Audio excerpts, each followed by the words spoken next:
I don't know if I'm gonna play this or not. Maybe I'll try it. And I do really hope that, you know, if I do play it, I hope I'll enjoy it. Embark on an entirely new yet nostalgic and epic journey through the legendary Mists of Pandaria expansion in this limited time event, that's a new mount. where new loot and gear mechanics, economies, and adventures await. Open to both World of Warcraft and classic players, re-experience Pandaria at an accelerated So you don't have to like own like Dragonflight or something. pace from level 10 all the way to 70, while earning new class-altering upgrades to give you godlike strength. At the conclusion of the event, your character will leave Remix and be enabled to join the rest of the server population geared and ready to go for the forthcoming expansion, The War Within. Wow, okay, so these, alright. That's crazy. This is World of Warcraft Remix, Mists of Pandaria. It's like it's for cosmetics, that's why they're doing it. Players do not adding need a ton of Dragonflight to cosmetics play, in. but just need an active WoW subscription. For those just wanting to try it out, they can play up to level 20 for free. Upon logging into World of Warcraft, players will be greeted with a new button to create an event Time Runner. This character starts at level 10, and after an introductory quest in the Timeless Isles, sends you off to the Jade Forest to start your journey. Players will be earning experience at an accelerated rate as they adventure. They'll constantly be unlocking new scaling dungeons, scenarios, and raids to conquer. Oh, Normally, that players ventured cocksucker. into the Mogushan Vault's raid at max level, but instead now it unlocks at level 25 and the content scales so you and your friends can experience it no matter where you are in your campaign. I'm gonna be curious to As see you how that level up, works. more raids, dungeons, and scenarios will become available to play at your own pace. Wow. As players defeat enemies and complete quests, they'll earn new gems that contain powerful new spells and abilities. From damage dealing Why to is he a bird? healing to utility and more, every item slot from head That's to feet new. will have a unique identity which will ramp up complexity as players progress. Players can socket a spell gem into their items which will unleash some devastating powers while giving Okay. the opportunity to introduce new ways to play your class. Take the head slot meta gems for example. The Yeah, I Light remember Storm that. ability summons a storm calling down 5 bolts of lightning every So it's Season of Discovering Mists of Pandaria. I get it. Okay. second, dealing nature Yeah, damage to Mob enemies Sod. within 30 yards. It also grows flowers around the caster which bloom, restoring health and granting haste to allies. Or the Tinker Gems, which give passive-like effects to go Wow. on shoulders, wrists, hands, and belts. The Oh my god, that's a lot of stuff. Sunstrider's Flourish Tinker Gem causes your critical strikes to erupt in a fiery explosion, inflicting damage to all enemies within 15 yards of your target. There are over 60 different Yo, I gems. remember that Warlock thing. Remember that? Whenever Warlocks could do Incinerate on any amount of targets that they wanted? That was fucking crazy. To discover and choose Oh from, my leveraging God. players to play however they please. While souped up It was like gems Kill and Jaden, spells are some pretty shit. cool, let's talk about power. Insanely high power. The Cloak of the Infinite Potential is a dynamic cloak that continually scales in its strength. As you slay mobs and experience the wonders of Pandaria, your cloak Yeah. will gain a consistent stream of permanent bonus stats. The Okay. more you complete heroic deeds throughout your escapades, the stronger you become. The Cloak Cool. of the Infinite Potential changes its appearance over time as players become stronger and stronger, and will eventually take on the appearance of the legendary cloaks of the original Mists of Pandaria. That's In cool. addition, power you earn on your cloak's strongest character is also shared with alternative characters created for the event, making Wow. That's actually just a really good thing that is a universal W. Great. That's awesome that Blizzard did that. Wow. Fuck yeah. leveling even faster. Great loot can come from anywhere, and there's no bad loot thanks to the bronze economy. Any drop players get can be converted into a new currency named bronze. Welcome to the new Bronze Age, where your bronze can purchase upgrades and cosmetics that span across your entire World of Warcraft account. In each What zone, the head to the fuck? bazaar to purchase class transmogs, mounts from Mists of Pandaria, toys, pets, and even unreleased color variants of older mounts that have never been Oh, this is a store mount. seen before. Players will be able to purchase items that were previously unobtainable, difficult, or required a dash of luck from the RNG gods by Oh, simply that's the son of Galleon. Oh. spending this new currency. When the event draws You to can a get Tusk Samanaroth from this, by the way. closed and Pandaria has become free from the influences of the Shah once again, your character will join the rest of the server population in standard World of Warcraft realms. At any time throughout your stay in Pandaria, all transmogs earned, titles unlocked, and mounts obtained are instantly available for your other World of Warcraft characters as well. All you need is an active WoW subscription to dive into this truly legendary and memorable journey. Or if you just want to dip your toes in and see how you feel, play for free up to level 20. Get ready to spring through time on May 16th. And we'll see you in Pandaria. How did they not advertise? I feel like they should have advertised. I feel like it hasn't been advertised. Like, I didn't even really know they were doing all this crazy shit. Oh my god. Yeah, I think I might actually just play this tomorrow. I'm actually pumped. Yeah, it's in a few hours. No, it's not in a few hours. It's tomorrow. But, yeah, this is actually kind of cool. I think I'll probably play this tomorrow. Like, I don't really think I have anything else I need to do tomorrow, so I might just try it then. 10 a.m.? Okay, that's not happening. I'll play it when I get up, okay? Yeah, I'm not going to try to wake up early for this shit. I'm just going to play it whenever I wake up. 10 a.m. Yeah, that's just, yeah, timing is perfect. Season 4 is boring for most people already. Oh, new Diablo season? I feel like they should have spaced it out at least a couple more days, but, you know, like, what's so weird about this is, like, Cataclysm is coming out 4 days after that. Like, his Cataclysm is on May 20th. Holy shit, man. Bro, I gotta lay down. Yeah, investors call, that's why? You think so? Good for them. Who cares? Yeah, I feel like I might even play this more than cata. I feel like I'd probably want to play it more than cata. Fuck. I'm gonna have to decide. There's so much going on, man. It's crazy. I haven't played cata. Pandaria's back. To be honest, like, you really want to get me excited, call it WoW Remix Legion. And then I'll, I think Mists of Pandaria was over-designed, personally. Like, I do. I think there was way too much stuff in Mists of Pandaria. It was, like, way too complex. I thought Legion was way better. But, you know, this is still really cool.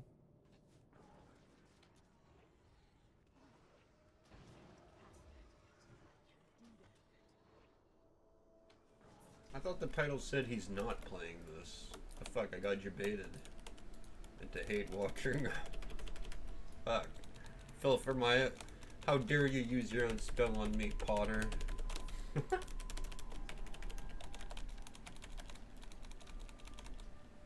should probably be looting this shit, huh? When I can.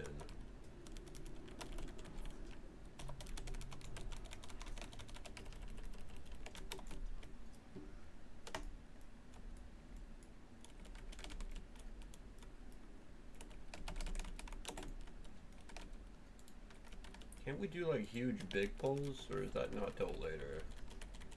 I remember like doing this shit leveling up, actually no, I'm thinking of Wrath version of Shaman. I don't know, I was able to like hella pump at some points. 3-second Nova and like 3-second Frost Shock.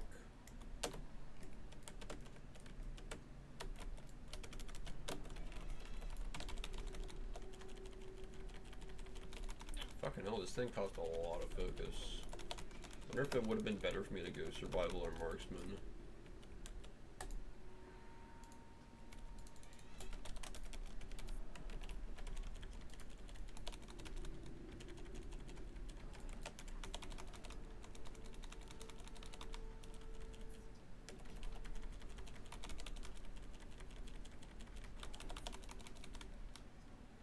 Can't kick that.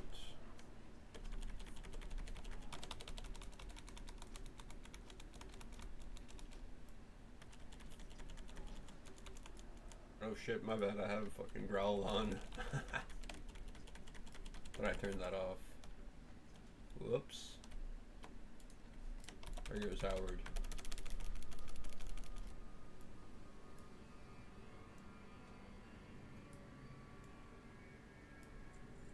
Oh fuck yeah, give me that shit.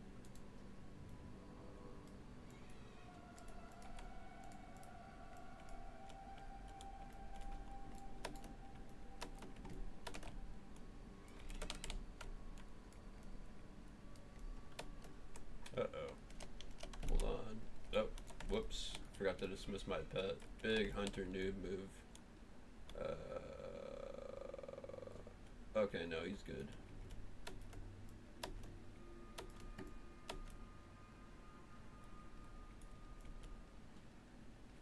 Hey man, what server are you playing on? I'm playing on Faralina.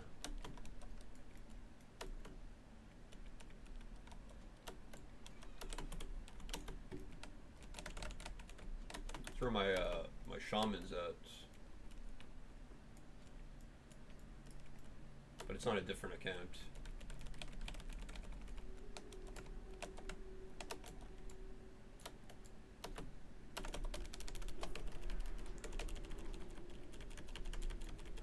Get him, Howard.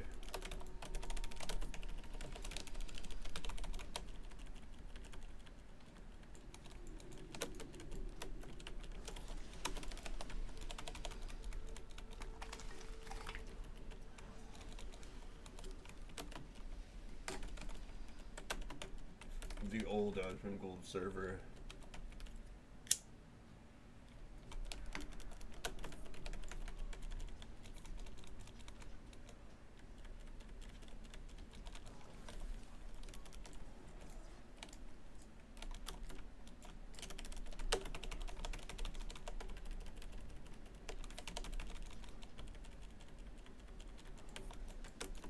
Big 283.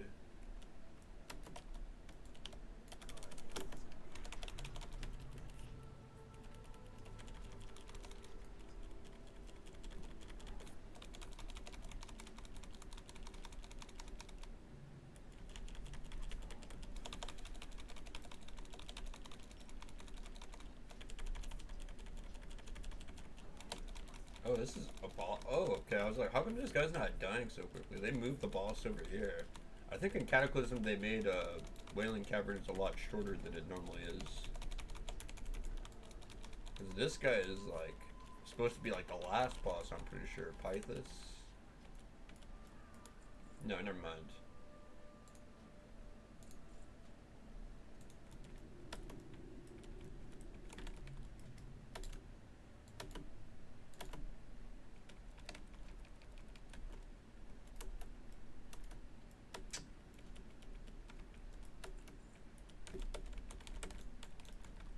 Pallies not have buffs yet?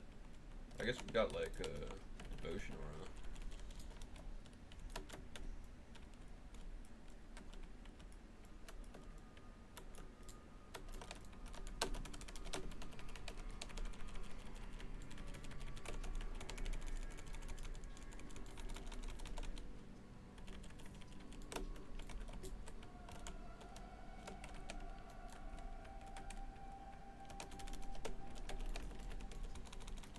Does this cost?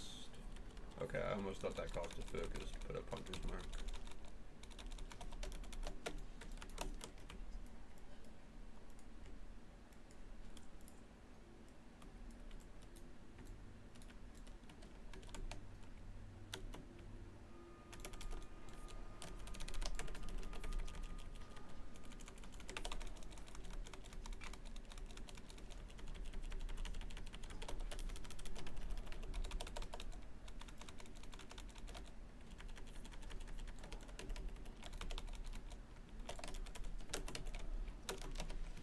Any miners?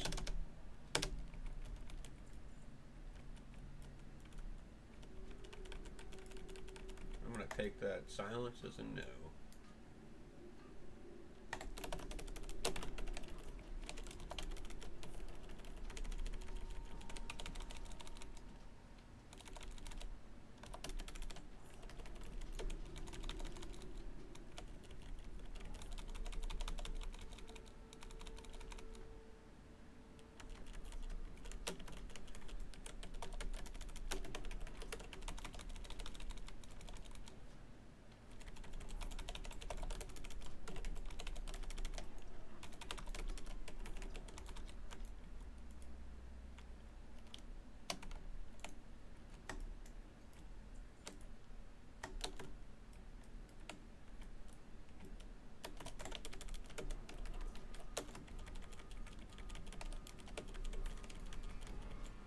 Must be like modern WoW where, like, I remember if you press kill command, your pet like kind of does like a mini charge towards them.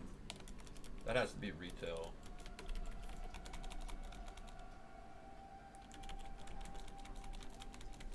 Or it's able to do like kill command from like a distance type of deal.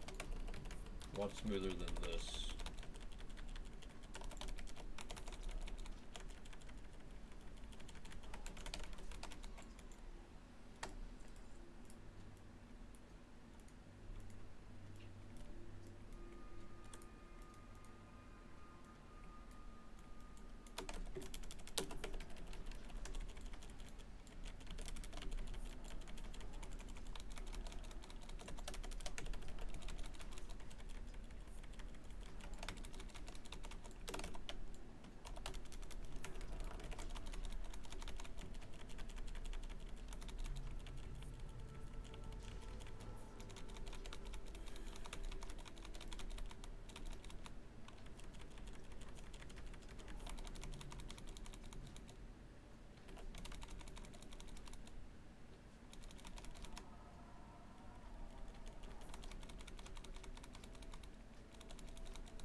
I guess no more gem quests.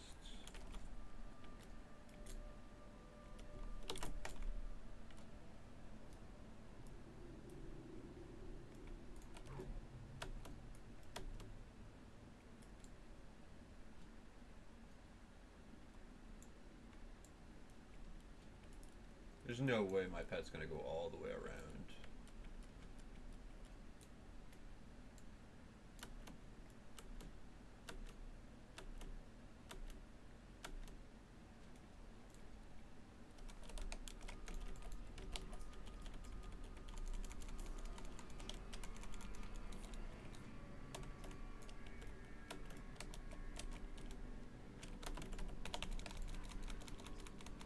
Where the fuck is Howard?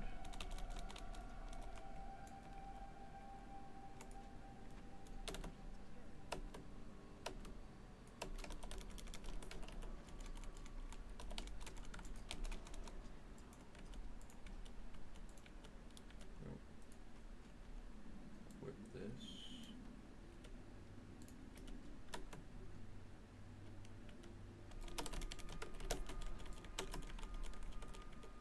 Yeah, I can equip this as well. Dual wields, right? You can't dual wield in cata? What the fuck is this? Or is that not until like later on? Like, okay, level 20. Okay, I see, I see.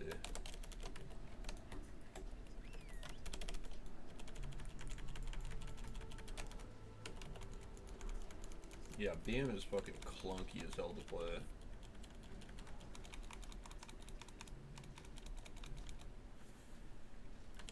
At least in dungeons, anyways.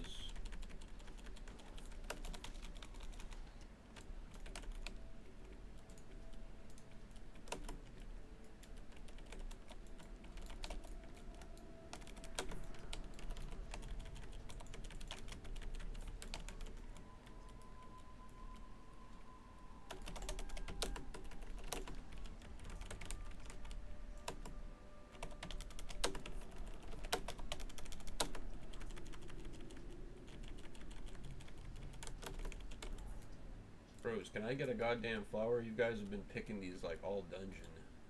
It's my turn. Fuck off. Bro, let me pick one of these things. Come on, let me click that shit. There we go. Oh, this guy's over here now.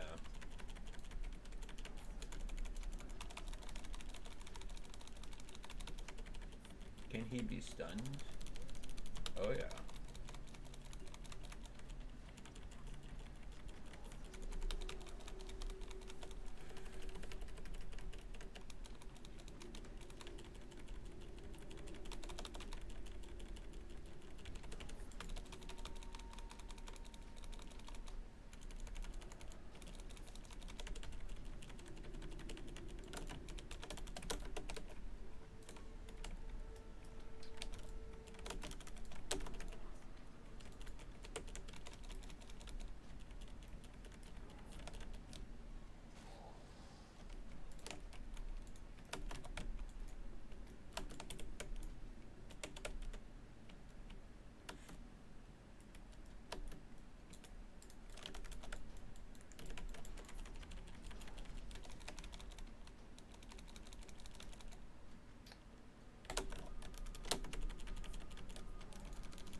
think I need a moss gate for something, like a scope or some shit.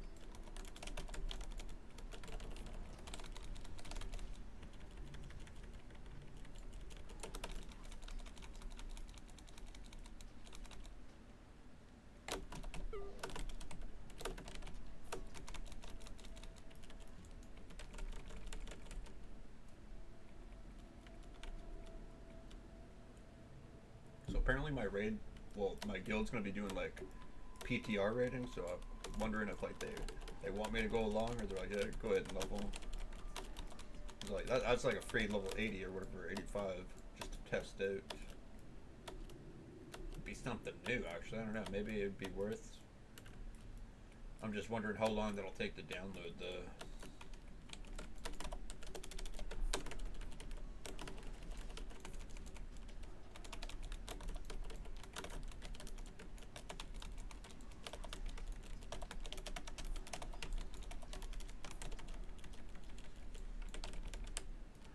We got masters and stuff, by the way. I think that it comes. Yeah. Okay.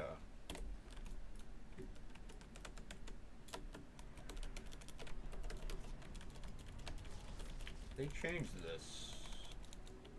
Pretty sure once you come up here, you go that away from this part here.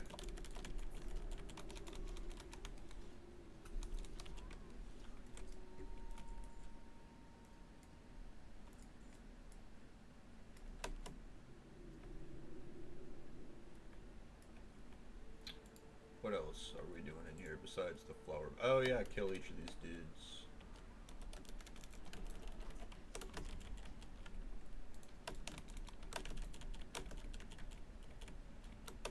Get him, Howard.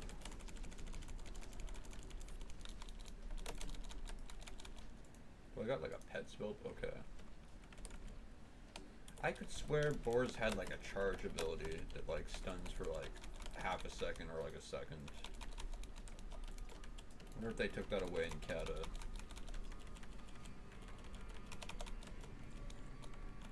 Fire Belcher.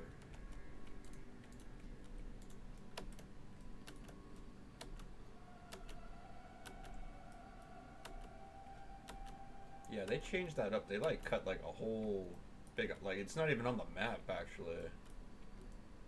This jump comes like way later. They like cut a huge chunk of shit there. Or a moderate amount at least, like where Scum would be and where Cabron would be. The place where people commonly will get lost.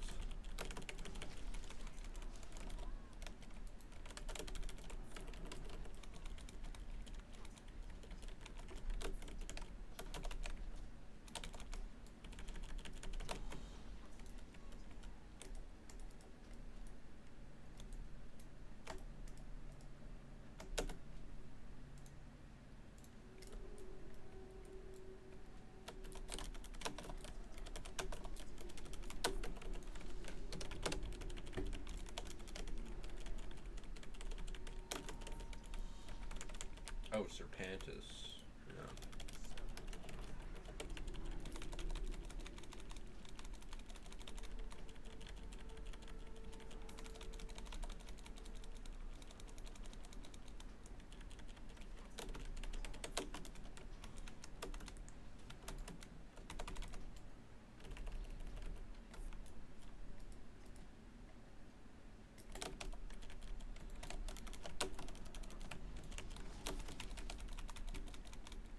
Any talents? No, not till 20, I think.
they dumbed this place down.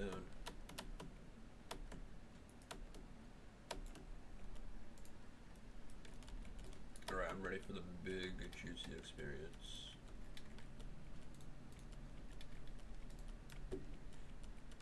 Somewhat juicy experience.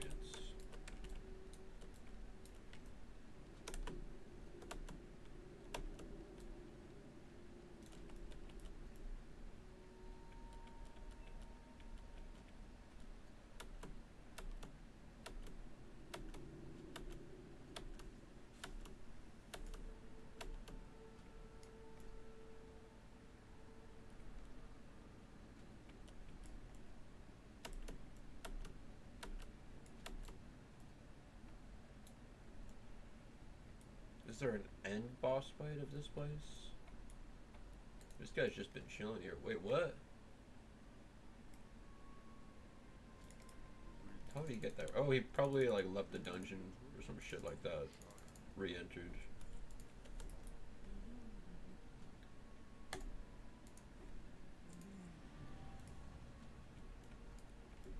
Alright, are we gonna do this?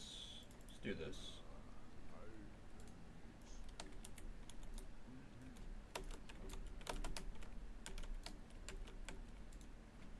I don't know if this is the same loot.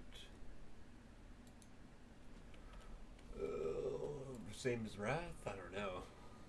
Oh. I see.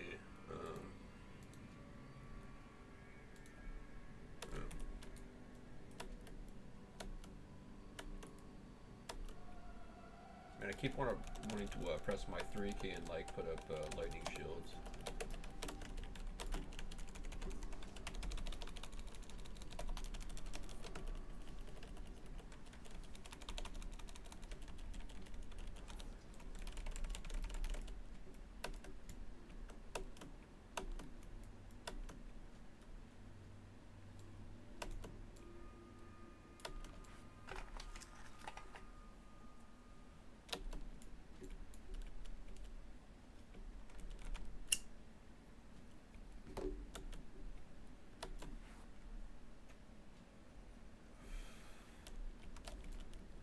If I met someone in school with a gamer tag of Bussy Lover, we would have beaten you with rocks. Jesus. The LFG shot is crazy. And when do I get multi-shot? I just have like no AoE. 24.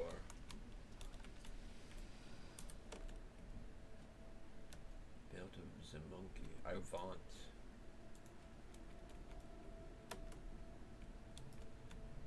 Is this actually upgradable? No.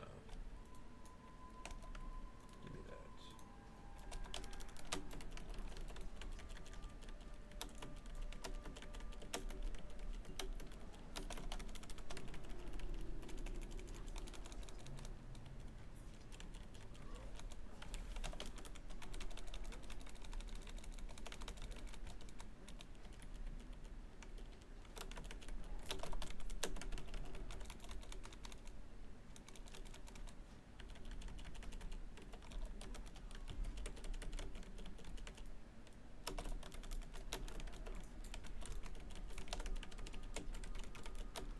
Whoops.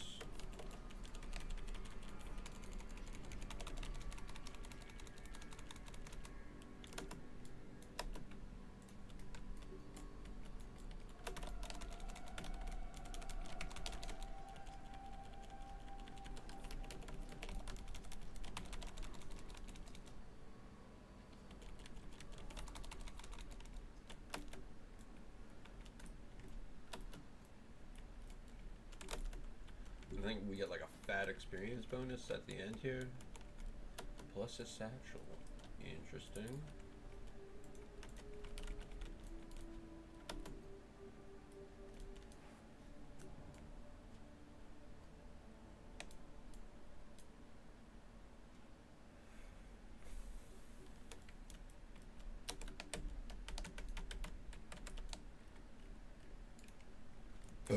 Wasn't there a whole thing with this guy? Why the Barons is in half because of this dude? Remember when I was in high school, there was like like a gamer's like PC magazine thing that I was reading in the library, and it like covered Cataclysm Wrath. I was all hyped during high school. I think I was like fucking 13, 14, 15, somewhere around that age.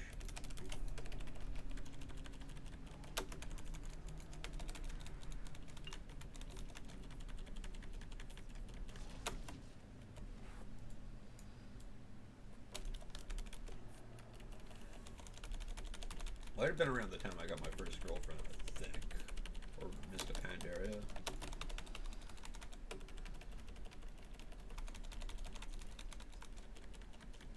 It's a fucking huge ant. I almost thought it was a spider. Spooder.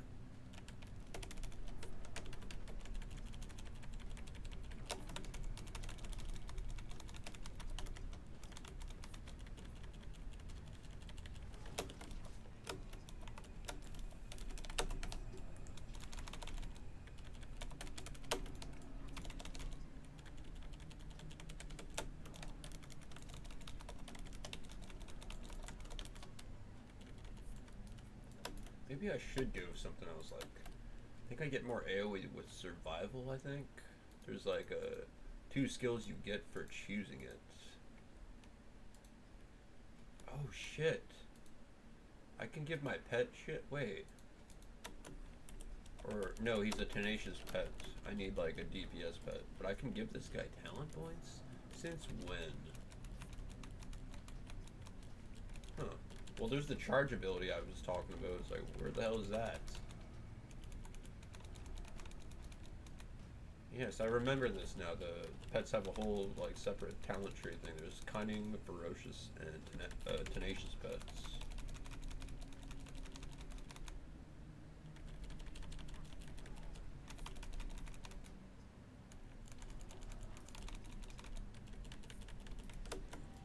Bada boom, bada bang. Don't need that.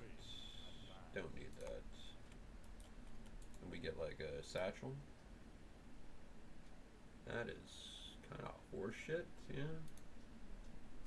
Very much. Alright. Guess just leave the instance, yeah.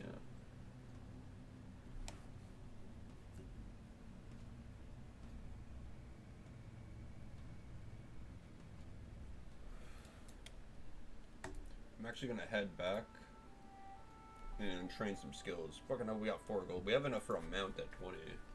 So put it. How do I train my boy though?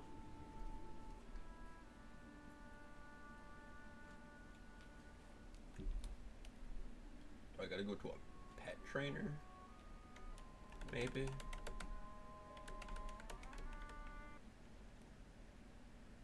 Totally forgot pets had a talent tree.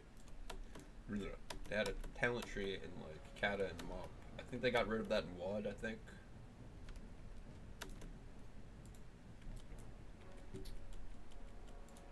Alright. How do we train these?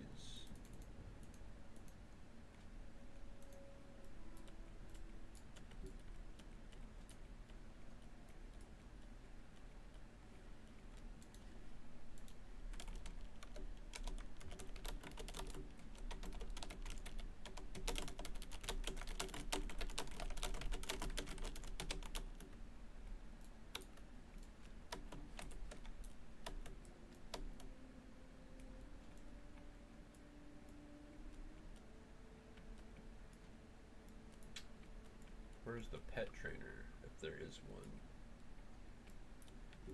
Like out here?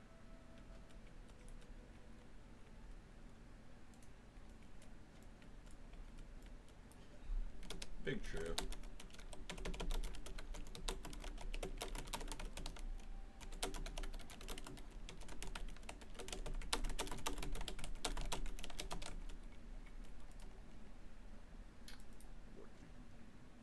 How do I train my pets?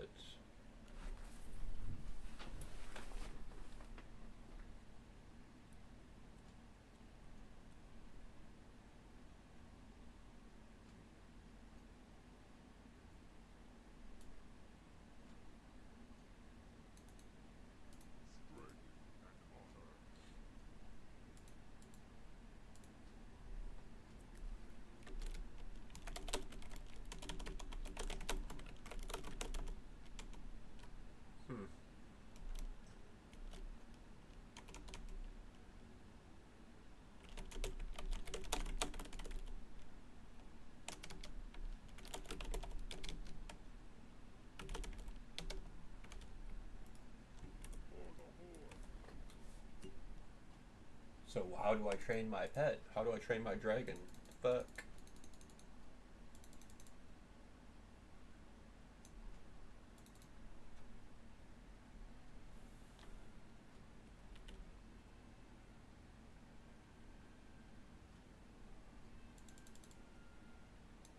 Oh, next. Okay, I gotta be level 20. Okay, okay, okay.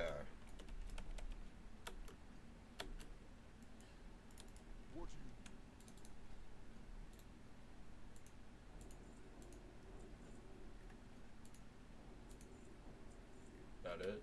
Crap. What did I learn? Scatter goes here.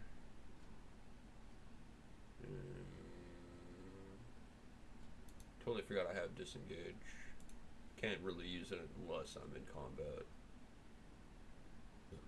Min pet goes here. Oop. Alright.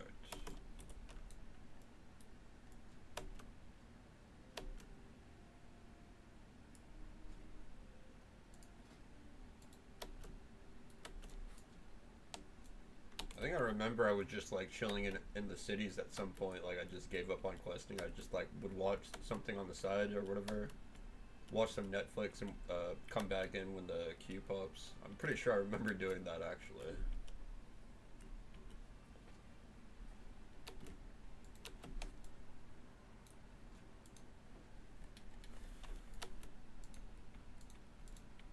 Apparently I was in Dead Mines and I left or something. We didn't kill these.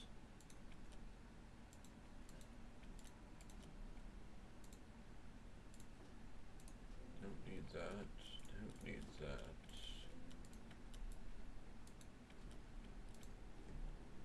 Guess I'm not going to Ashara.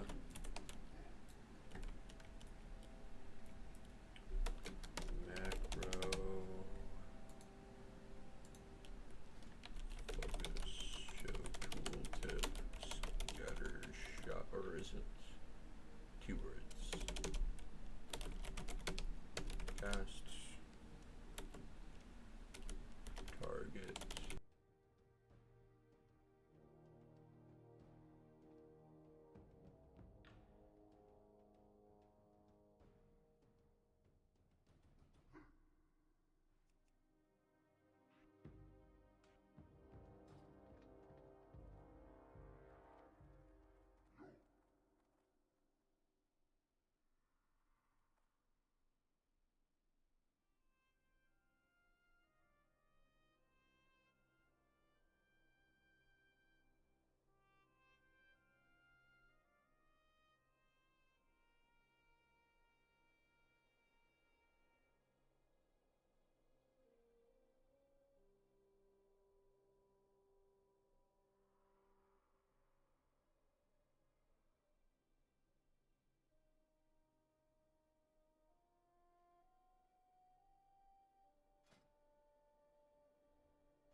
everything has a price.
break it, you buy it.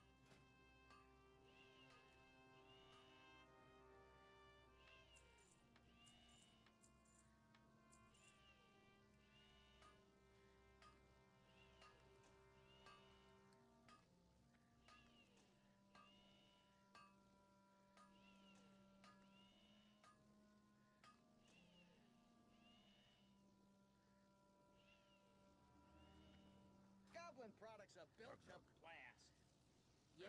What do you want? Well, spit it out. Be careful out there.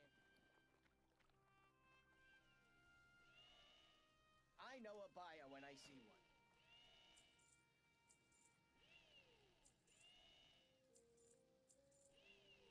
New shipments coming in soon.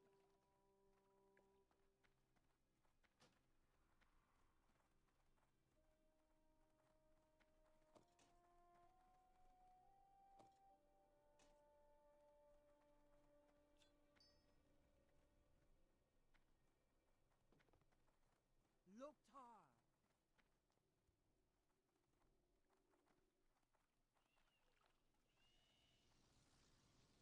Yo!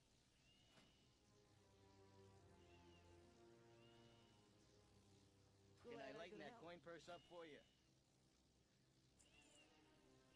Come back anytime.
Sung Sung.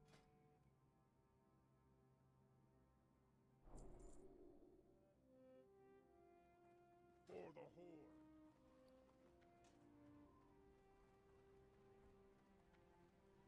Speak, friend. For the Horde. Loktar. Strength.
I believe I can fly. I believe I can touch the sky. For today's video we're doing Outlast but I Can Fly. And yes guys, it's not clickbait. If you guys enjoyed this video, make sure you guys subscribe and turn those notifications on. We just got 12,000 subscribers, thank you guys so much. And let's get right into it. Father Martin is signing in. Alright, so before we start the challenge, I will go to world function and load full map.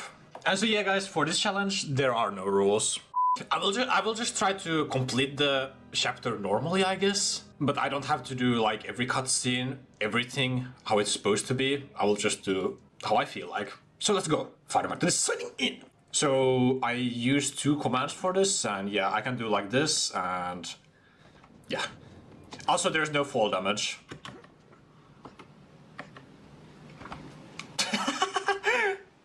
Also, I know it looks fucked up, but we're gonna just have to deal with it.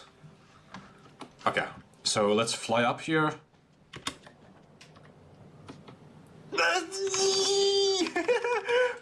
Jump in. Wait, what about this? Can we jump over this? No, the vent is in the way. Oh, we did it. What was that sound? Okay, so easily we can jump over. Yeah, we're not gonna watch the Chris cutscene. Sometimes it's a bit weird. Nice. Okay, we did it. So yeah, we don't have to do that part. Let's just. Oh, no!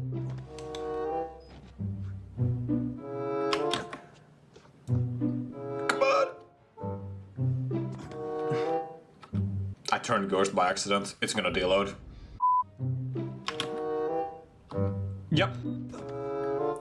Can I fall down? Oh, I can't get in. Can I get into the basement?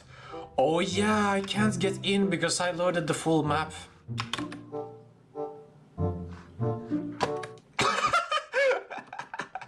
Okay, let's just get the key card. Can we just fly over? Wait, what about this? No! Ah!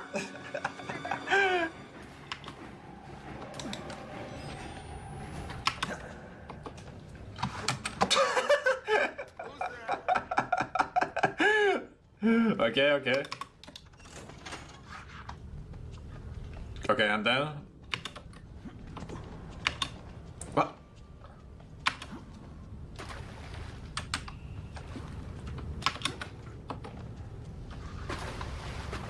Yeah, so as you guys can see, flying doesn't quite work in Outlast. Maybe it'll work better in other chapters. Okay, so... Wait, can I... Oh!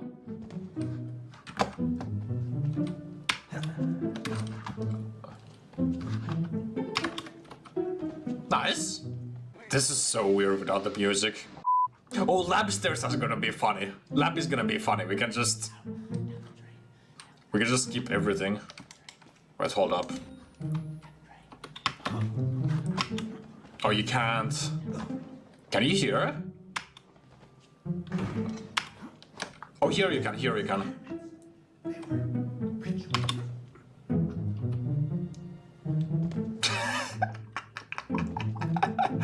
Okay, prison is working way better. Okay, what about here? No? Can we not jump into the showers? I think this is the actual ceiling. Yeah, it is. Okay, so what about here? Time it, maybe. Drop down. Yo, where are we? What is this room? No!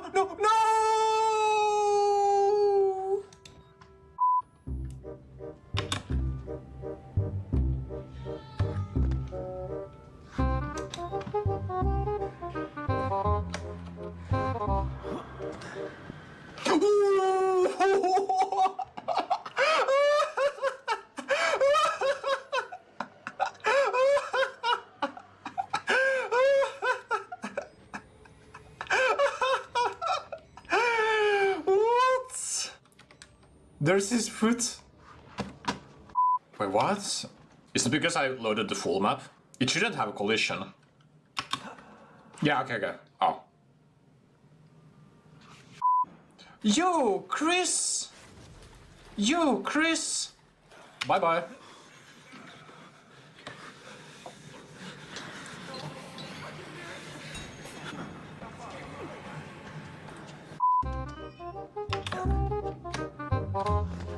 Okay. Wait, what about these? No? Can you actually not? Oh, there you can. Right.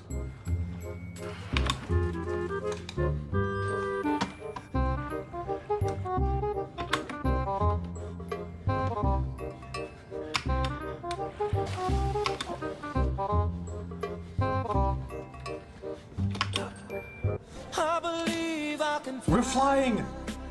We are flying! I believe I can touch the sky. No! What? Are you serious? I forgot to do that.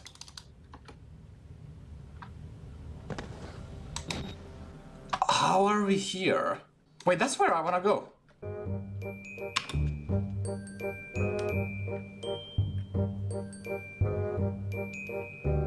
I have to time it. No!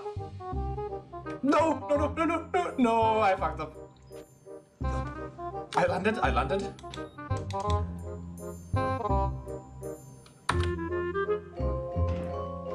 Okay. We got the checkpoint.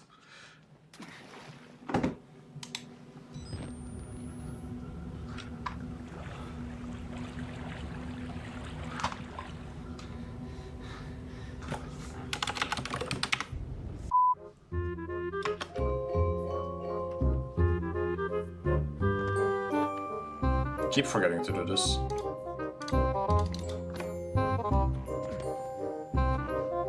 Ah.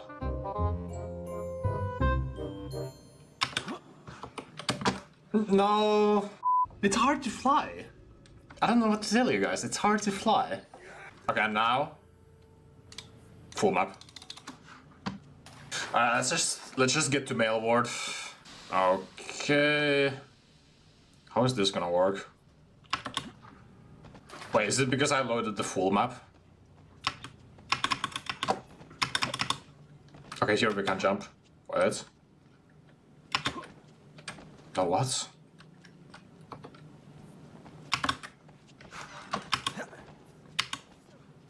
We can jump on the wind, but will I get stuck? Wait. What?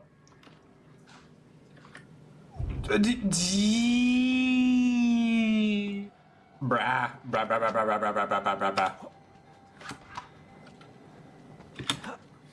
Come on.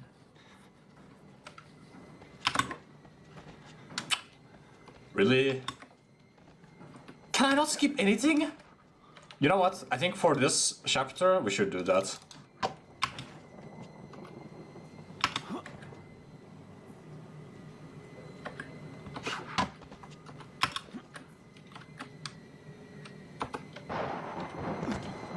Where are we? What? Oh.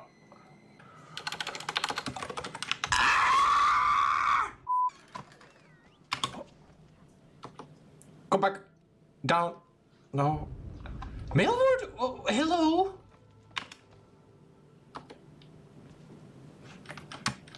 Dude! Bro, it's impossible to fly.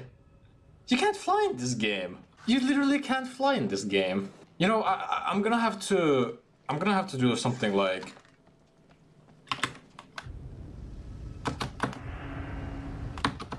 There we go. I don't care. There we go. We're continuing.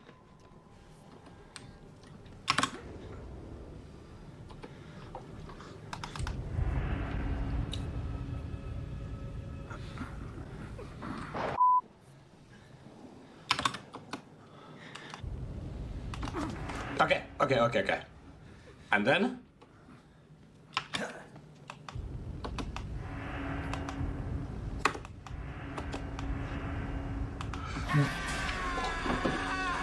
That's kinda spooked me. That actually spooked me. Alright. Alright. We got the courtyard, For courtyard, I believe full map is the best. So yeah, let's go. I believe I can fly. Okay, so we're flying now. Okay, let's drop down. Okay, we're here. Okay, we are here. We wanna get the checkpoint. Nice, we got the checkpoint. I believe I can fly. I believe I can touch the sky. You know what? That was actually a pretty clean courtyard. We gotta reload the map. Okay, technically we could go there, but we will go there. We can't. We can't go there. Yes, we can. We can. If you don't believe in yourself, then what's the point? Yes, we can.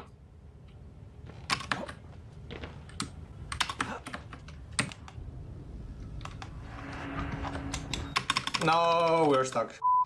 No, actually, how do we get there? There's ceiling. Yeah, there's ceiling. Maybe from the second floor? What about from here? No, we can't. We can't. Wait, are you telling me we have to actually get the fuses? Really? I don't know. I think we have to get... No, we don't. Yo! But the other way.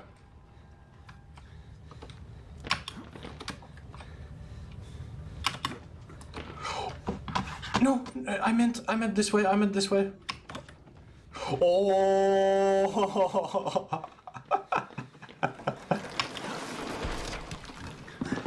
Only one way out. Only one way. How do you do it? Let's fly. I pressed the wrong button.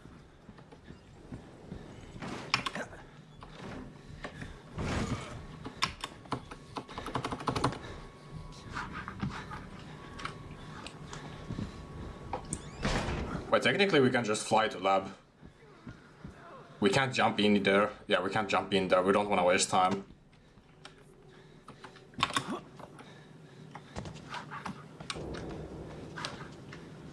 Technically we can do the AC with all chapter skip, but I mean, who wanna do that? I don't have the... Wait, I don't have the gravity. I have to just guess.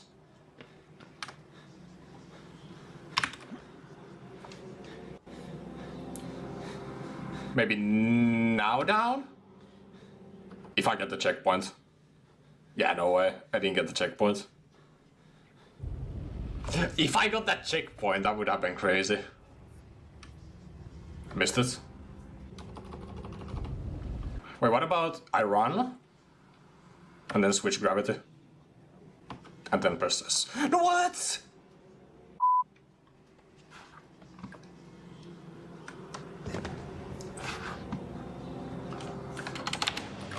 Okay, let's reload. And also now we can load full map and... Yeah, let's have fun flying. I believe I can fly. I believe I can touch the sky. Maybe we should jump there. I believe I can fly. I believe I can touch the sky. What? No. No.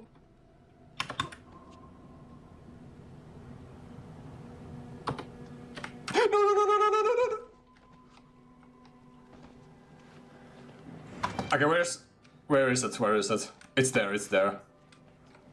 Wait, how will I do this? Can I like... wallbang?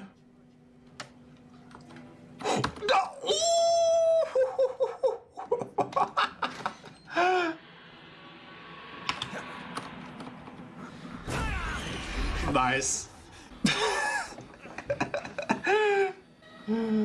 No way. Oh yeah, I can't this. Just go down, just go down, just go down.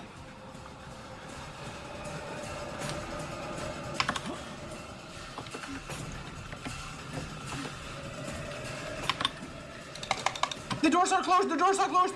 The water is gonna kill me! The water is gonna kill me! The water is gonna kill me!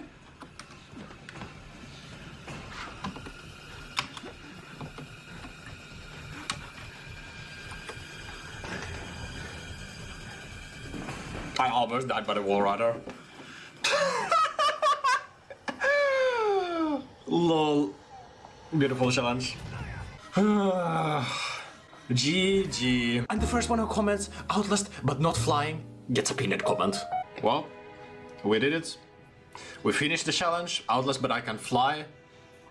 Obviously I probably didn't have the best settings, and I'm gonna be real. Like in admin, it was like impossible to fly. In mail ward, you couldn't pretty much do anything. But courtyard, lab, those were fun. Sewers too, but I just sucked. But courtyard and lab I was really good at. But yeah, you could probably have like better settings for the gravity and stuff like this, the jumping. But I just did it to try it out. So 31 minutes. Okay. Yeah, I lost a lot, probably in mail ward and admin. That was the challenge. Miles Upshur is signing out. Hopefully you guys liked this video. Make sure you guys like and subscribe and comment down below anything to boost up the algorithm. Hopefully you guys enjoyed this, and Father Martinez signing out.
There's an amateur film on Amazon Prime called The Blackwell Ghost that claims to be a ghost documentary, but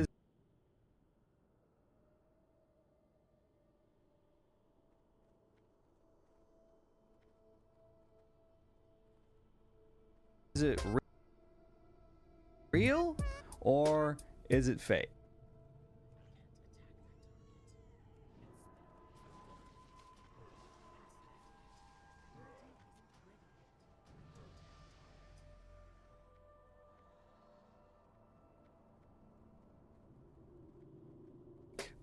Well, it's fake. Sorry for the spoilers. Please don't click off yet. Okay, so it's fake. But just how fake is it? Is it a mockumentary or is it a hoax? And does the difference between the two even matter? I guess you could say these are the questions I'm haunted by.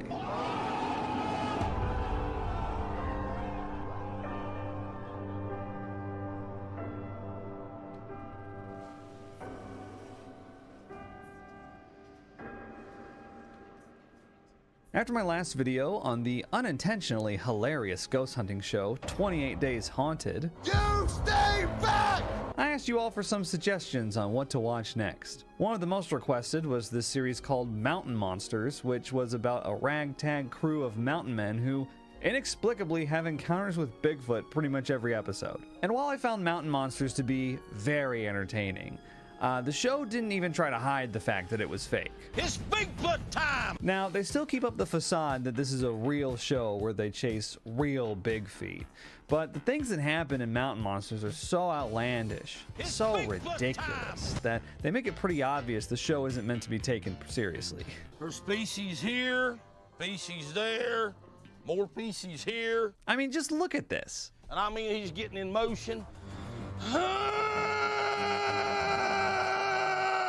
I like it right there. How could someone think this was real? Now, as fun as shows like Mountain Monsters are, I find myself a lot more interested in the ones that take themselves seriously.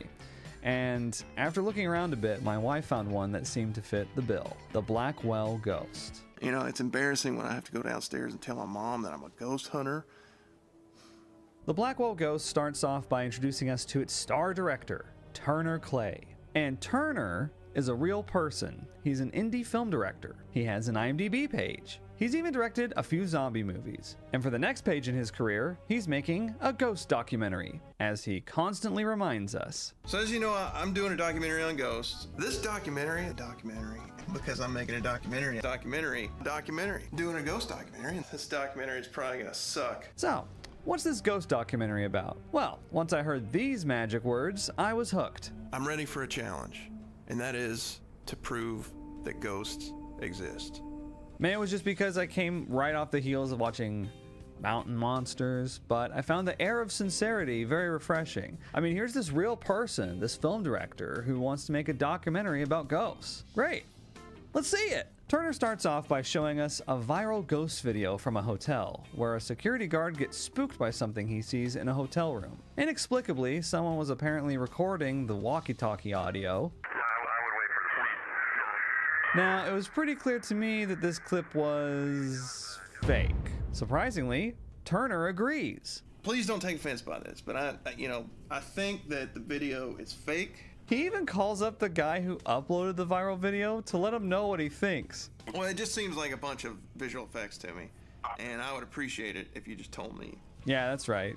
He just calls up the guy who uploaded the viral ghost video and is like, hey, I think that video was fake. Can you imagine if I did that? I'm getting secondhand embarrassment just thinking about it. The hotel security guard has a stunning retort ready, though. This is a real video, yet people still think it's fake. The public is always going to think it's fake, even if it's real. I have a lot of thoughts about this response, but I'll save them for later. I'll just say for now that I hear what he's saying, but I've also seen the opposite to be true.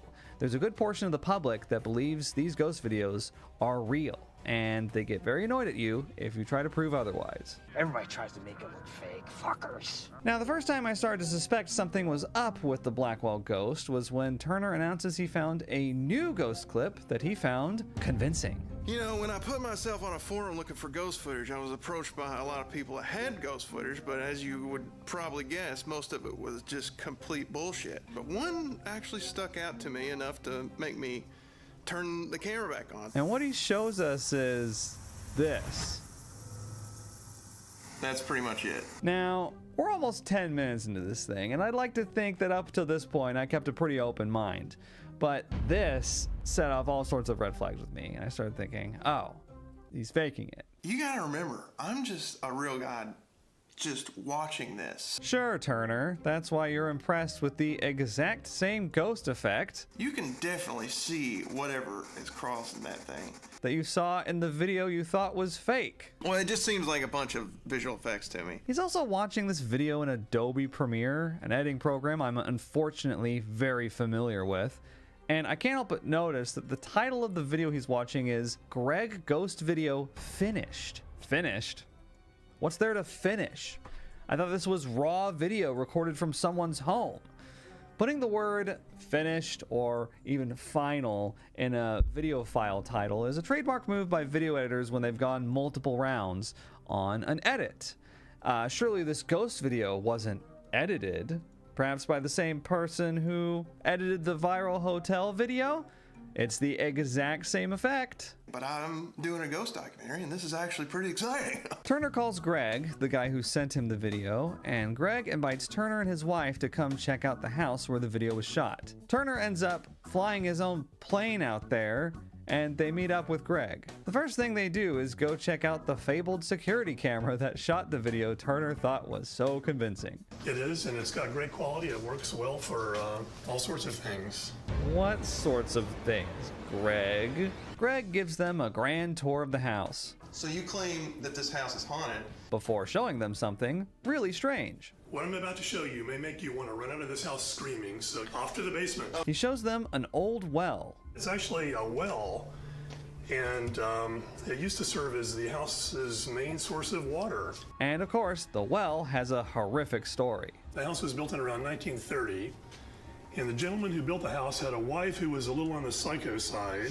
Children in the neighborhood started going missing, and the neighbors suspected this woman because she was so strange. Wow. So when they investigated, they found that the children had been chopped up and their bodies disposed of in this well. Well, well, well.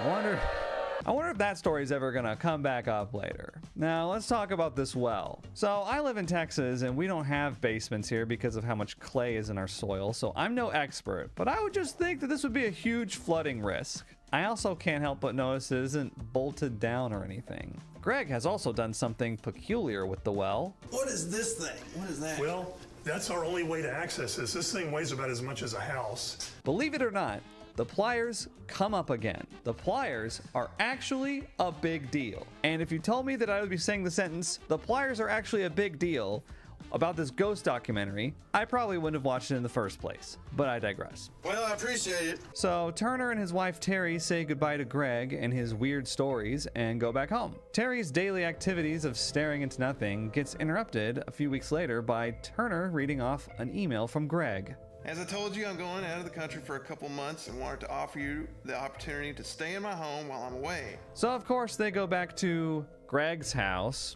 but we'll get to that later. Turner and his wife Terry explore the house and get ready for their epic ghost hunt. Well, actually, it's mostly just Turner doing the setup. Just hanging around. Turner even envisions a scenario where he captures the ghost.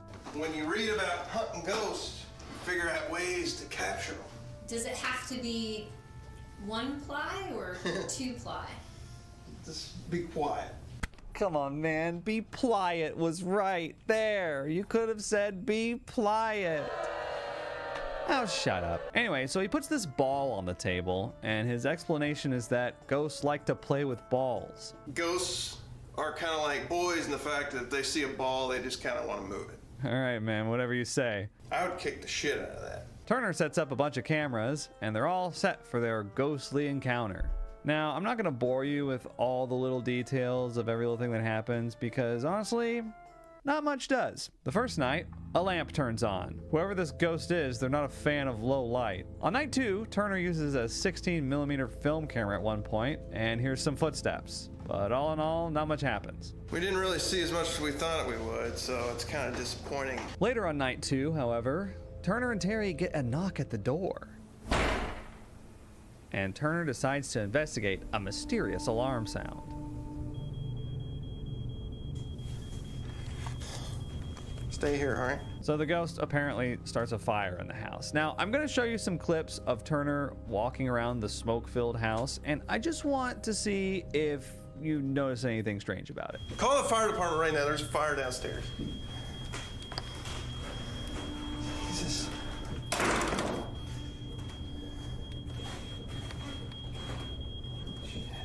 Did you notice how the alarm sound never changes volume? Kind of strange considering it's emanating from a ceiling somewhere. A ceiling that Turner definitely walked directly underneath at some point during his recording. But it doesn't sound like it. The alarm's at a continuous, stable volume in the background the whole time.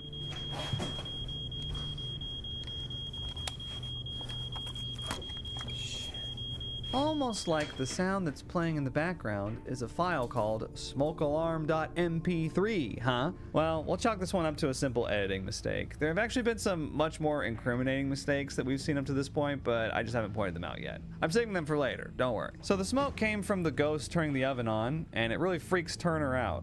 Dude, I am fucking freaking out. Give me the phone. We gotta call police back.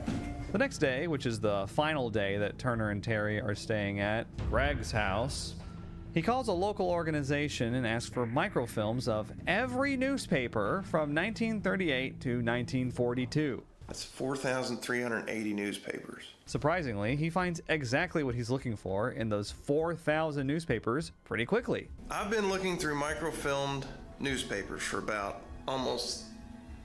3 hours now, and I finally found it. He finds a newspaper article written about Greg's house and the serial child murderer who lived there. We even get to see what she looked like. Meet Ruth Blackwell, the crazy lady who killed 7 kids and disposed of their bodies. Reinvigorated with interest in the old well, Turner even goes back down to the basement and opens it up. No, this thing stinks. Before taking some string and attempting to measure how deep the well goes. So I'm gonna take this string and see how far it'll go. And then when I pull it all back up, I'm gonna measure it, see if we can't get a depth. And I got that string must have gone down 60 feet. Before finally closing it back up for good. Now, there's a lot of unusual things to notice about all the things that I just mentioned. The 4,000 microfilms, the incredibly lucky discovery of the article about the house, the magic 60-foot string. But what I want you to remember for now is that he covered up the well. And according to what Greg said earlier, this is exactly why they want the pliers lodged in the side of the well cover. That's our only way to access this. This thing weighs about as much as a house, so we leave those pliers stuck in there just to be able to take the lid off if ever that were necessary. But when Turner puts the cover back on, he forgets the pliers. Interesting. Anyway, now we're ready for Turner and Terry's final night at Greg's house. Well, it's coming into night 3. We're gonna say goodnight. Greg's trusty security camera in the living room mysteriously glitches out, and the power to the house goes out. My phone just let me know that the power to the entire house has been shut down. The security alarm is ringing downstairs. And it's probably the breaker box. So Turner decides to go downstairs to turn the power back on. And on his way, he discovers the ghost has turned on all the faucets.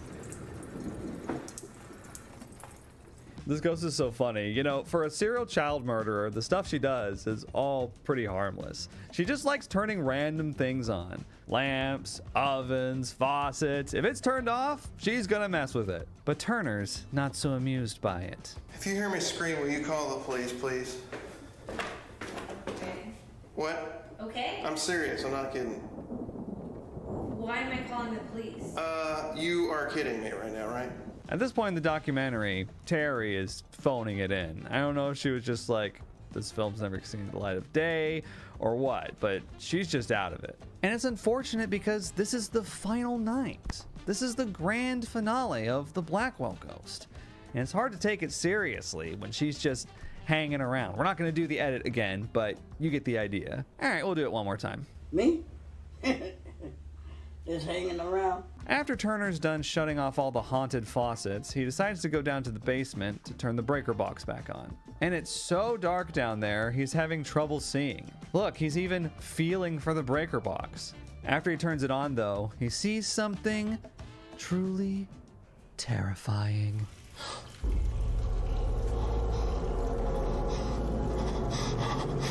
Did you see it? The pliers. The pliers were back wedged in the well cover. Now, when did that happen? Anyway, looks like Turner was right. The ghost loves to play with balls. I guess it's just another example of the ghost being interested in turning things on. Interestingly, the basement incident wasn't enough to make Turner run upstairs to his wife yet, so he continues to wander around the house until he sees the most terrifying sight a ghost hunter can possibly see.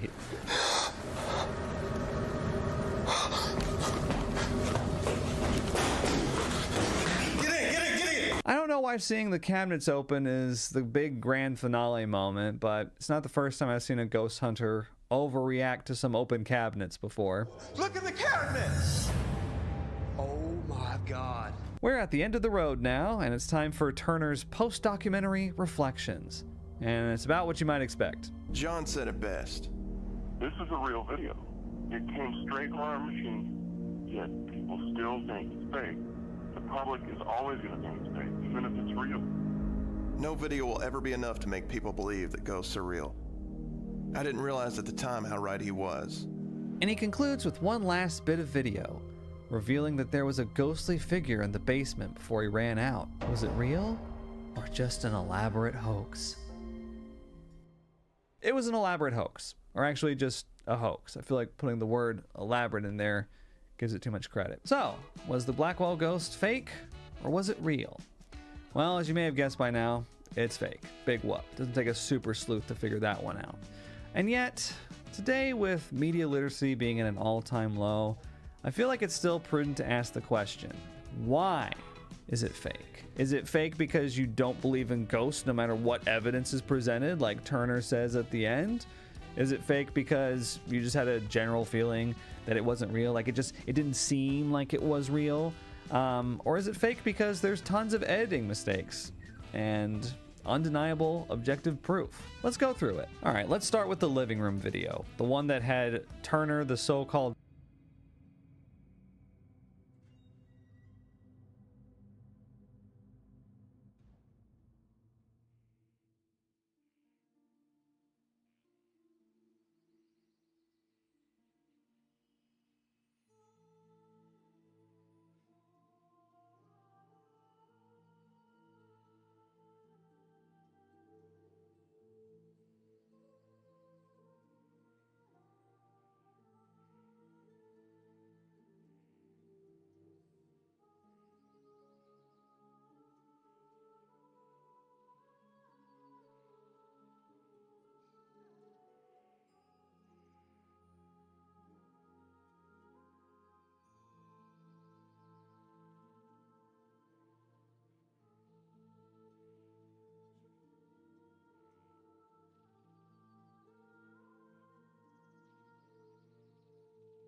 skeptic, so inexplicably impressed. So watch what happens right after the lamp goes off. Take a look at the curtains on the left. You may also notice there's a little storage box on the floor. Now look at the same living room while Greg was giving them the tour. You may notice there's no curtains on that door and no storage box on the floor like there was in the ghost clip. Finally, let's take a look at the living room 3 weeks later when Turner and Terry are moving in for their 3-night stay. Oh look! Suddenly, there's a curtain up and a storage box on the floor. Turner recorded the living room ghost video. There's curtains up in the ghost video, they're not up when they tore the house, and they're back up after they visit. The timeline doesn't make any sense. This is it. You may recognize it from the video footage I sent to you. I do. It's similar to the discrepancy with the pliers. The pliers are there during Greg's tour, they're not there on night 3 when Turner resets the well cover, and then suddenly they reappear later that night. And we know that Turner didn't insert the pliers back in because, as Greg explained, That's our only way to access this. This thing weighs about as much as a house. So, if it were down, it would take a special tool to lift it. Of course, I don't believe this is actually a well. Everything from Turner's little string experiment, where you can clearly see the string just floating there, to the fact that it's not bolted to the floor means it's probably just a dish of dirty water sitting on the ground. The inconsistencies don't stop there. Remember the newspaper microfilm? Kind of looks like this house, but I can't be certain. So I brought it into Photoshop and inverted it to make it look normal. So at one point, they overlay the newspaper photo with a current day photo of the house. You notice anything strange? Maybe the fact that the tree in the front yard and many plants surrounding the house are exactly the same size today as they were in 1941 when this photo was supposedly taken? Wow, 80 years have passed and that tree hasn't grown an inch. Fascinating. That's not the only instance where nothing changes over time either. Take a look at the clothes Turner and Terry are wearing when Greg gives them a tour of the house. Now take a look at the clothes they're wearing when they arrive for their visit 3 weeks later. Wow, they're the same clothes. Almost like they filmed both sequences the same day or something. Hey, I'm starting to think Greg might not actually own this house. Well, speaking of, a quick look at the IMDb page for the Blackwell Ghost reveals that Greg is actually an actor named Sonny Burnett. Well, hang on.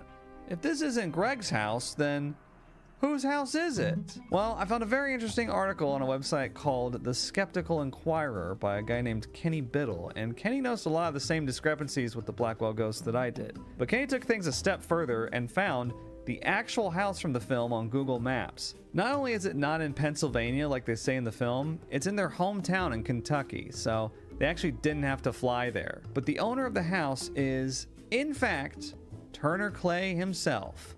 What a twist. It really makes some of the earlier comments pretty funny in retrospect. Yeah, you have a nice house here.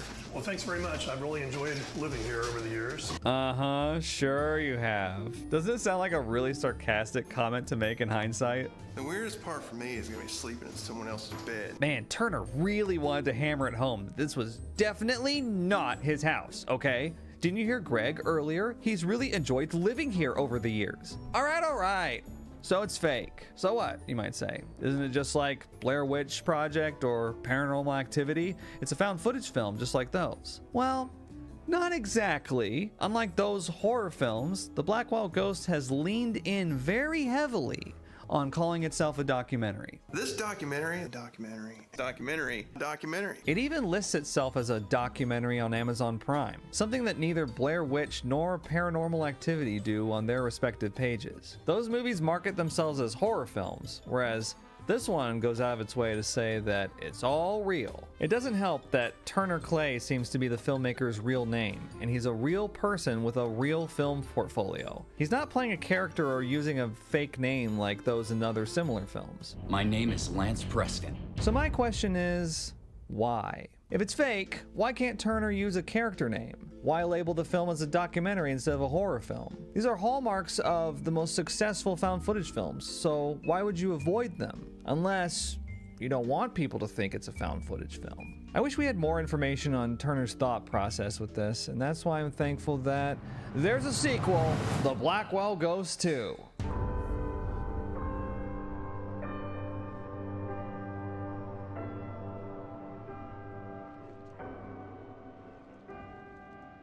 Now, while the first Blackwell Ghost film is free, this one costs money. Not paying it. You have to! The guy did it for you! I mean, I'll probably make more than $4 on this video, so sure. The Blackwell Ghost 2 is mostly more of the same, and we already know that it's not a real documentary, but I'm still going to be pointing out the inconsistencies I noticed just for fun. So we're going to be doing a speed round on this one, and that's going to be pretty easy to do because not a lot happens. The film opens up with Turner getting a little defensive. Many of those who watched the Blackwell Ghost thought they had debunked the mystery, either simply because they noticed inconsistencies, or did their so-called research and found nothing online. I've got news for you. Everything has a logical explanation. Except for those things that happen that I can't even explain myself. Okay. And for those who think they have the mystery cracked, the only person you're trying to convince is yourself. So having said that, let us begin.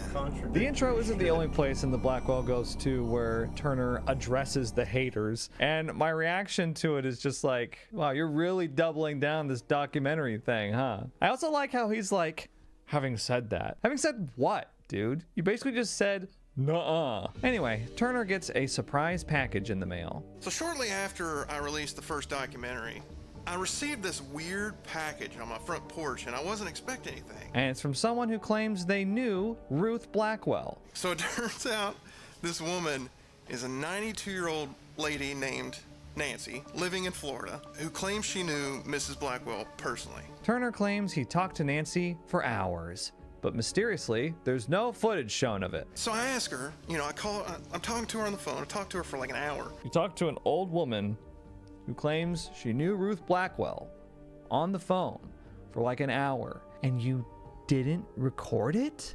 Remember when you recorded your phone call with John, the guy who made the viral hotel video? Or when you recorded your phone call with Greg? Or your phone call with the police? Or your phone call with the microfilm archivist? But you're telling me that you did not document this phone call that was much more important than any of those. You, a documentarian, did not document? All right, fine. Nancy sent him some items related to Mrs. Blackwell, including photos with her. And that's when she tells me she's the little girl sitting next to Ruth in the photograph. And then there's my favorite item, a vinyl record. Imagine leaving such an impression on someone that they remember and keep your favorite music with them for the next 70 years. And then you just send your precious keepsake off to some random filmmaker. Nancy's a weird one. As you might guess, the vinyl record is going to get used a lot. Despite all this, Turner's a little worried he doesn't have enough material for a second documentary. I really tried to get material too. I even flew my plane up to the abandoned hospital where Ruth was committed, and I shot a bunch of footage and edited it together thinking it was going to be awesome. Don't worry, we'll talk about that so-called abandoned hospital in a bit. Eventually, he gets his hands on an old drawing of Greg's house, and he notices an X in the backyard. You can see as I zoom in here, it's an X. This part goes on and on for quite some time, but basically Turner and Terry return to Greg's house to dig up the X. It's funny, I think Greg's actor, Sonny Burnett, didn't want to be in this one because Turner goes out of his way to not show Greg on camera again. Are you sure he is okay with us just digging holes in his backyard? Do you want to ask him? He doesn't care. This whole sequence of digging up the mystery object in the Blackwell house backyard goes on for about 12 minutes. There's a part where Turner's troubleshooting how to get the metal detector to work that feels like it lasts forever. Go get the instructions. I don't need instructions, Terry. Finally, he digs up a metal safe. And for the second time, we see Turner showcase his talent for making something seem like it's much heavier than it is.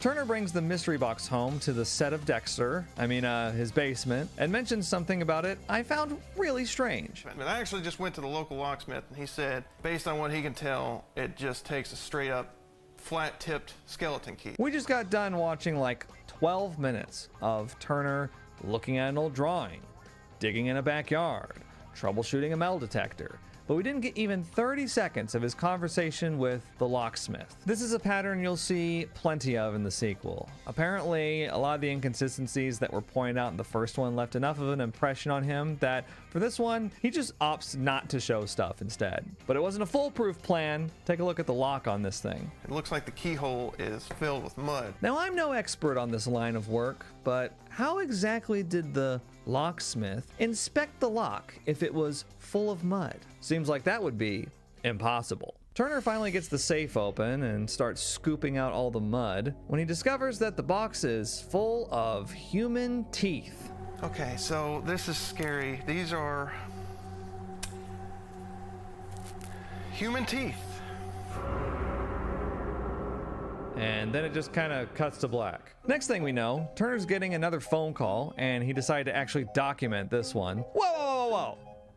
What about the human teeth? What's crazy to me about this sequence is that Turner doesn't mention the teeth ever again. He doesn't mention reporting human remains or cold case evidence to the authorities. He doesn't mention any further investigation. He just kind of goes, "This is the creepiest thing I've ever found in my life." and then he just moves on. Side note, we're about half an hour into this film now, and really the only things that have happened are opening the package from Nancy and finding human teeth in a safe in the ground. Hopefully you can understand why we're doing a speed round on this one. So about that phone call, turns out it was Greg. Greg called to let me know that he would be selling the house. Greg extends an invitation to Turner to spend one last weekend at the house to finish up his documentary. That's really nice of Greg. Turner gets back up to his old tricks at the house. And I'm gonna put it right back in the middle. And even gets up to some new ones. So Nancy, the 92-year-old lady who sent me that care package, if you remember, sent me a record. So I brought one with me.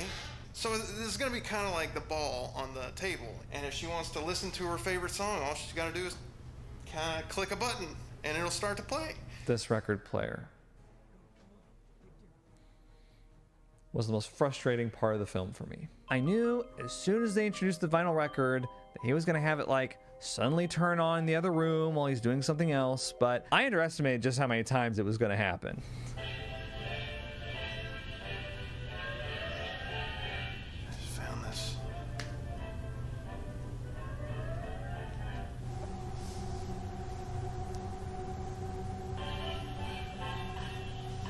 It happens a lot. And what's really frustrating is that Turner shows himself setting up cameras looking directly at the record player and even has one inches away from it. But do we ever see the footage from these cameras of the record player just turning on by itself? No. I mean, I'm just saying, if you're gonna pose as a documentarian, but then you don't document, at least lean into the role a little more, you know? Turner finally goes to bed for the night. Not much happens early on. They do a little fishing line trick to open and close the door while he sleeps, and he watches a video of the kitchen chairs moving around.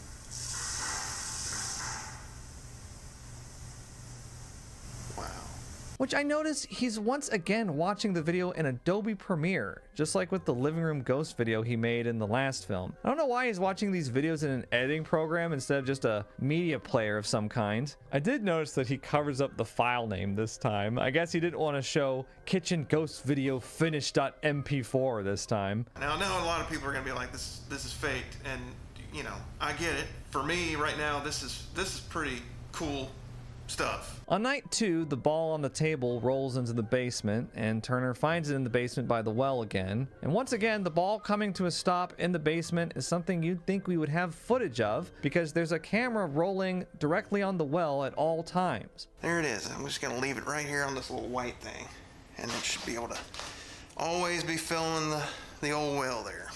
Okay, so why don't we see film of the ball rolling to a stop? Night 2 is full of stuff like this. The record player goes off.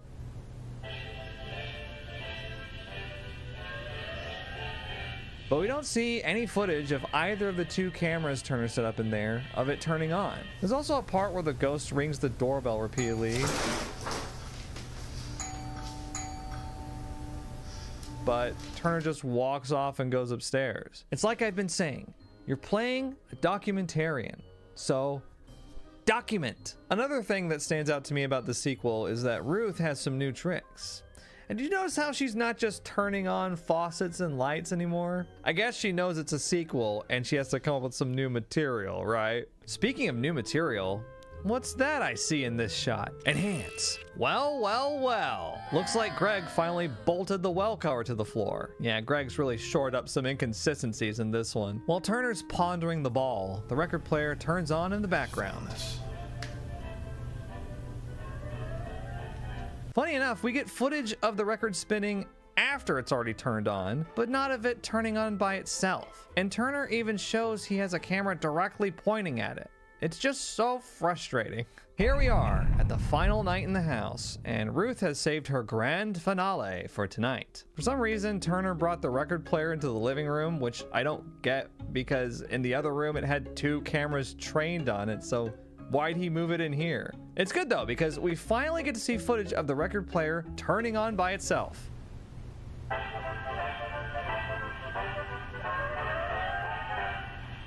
Unfortunately, Turner forgot to set up the camera that was right next to it before, so we can't even tell if the record is spinning in the video. The camera's so far away. Now, if you're sitting there scoffing at me right now because Turner did what I supposedly wanted him to do, and I'm still not happy, it's because the way this is set up, it can still be really easily faked. Here, watch me do it.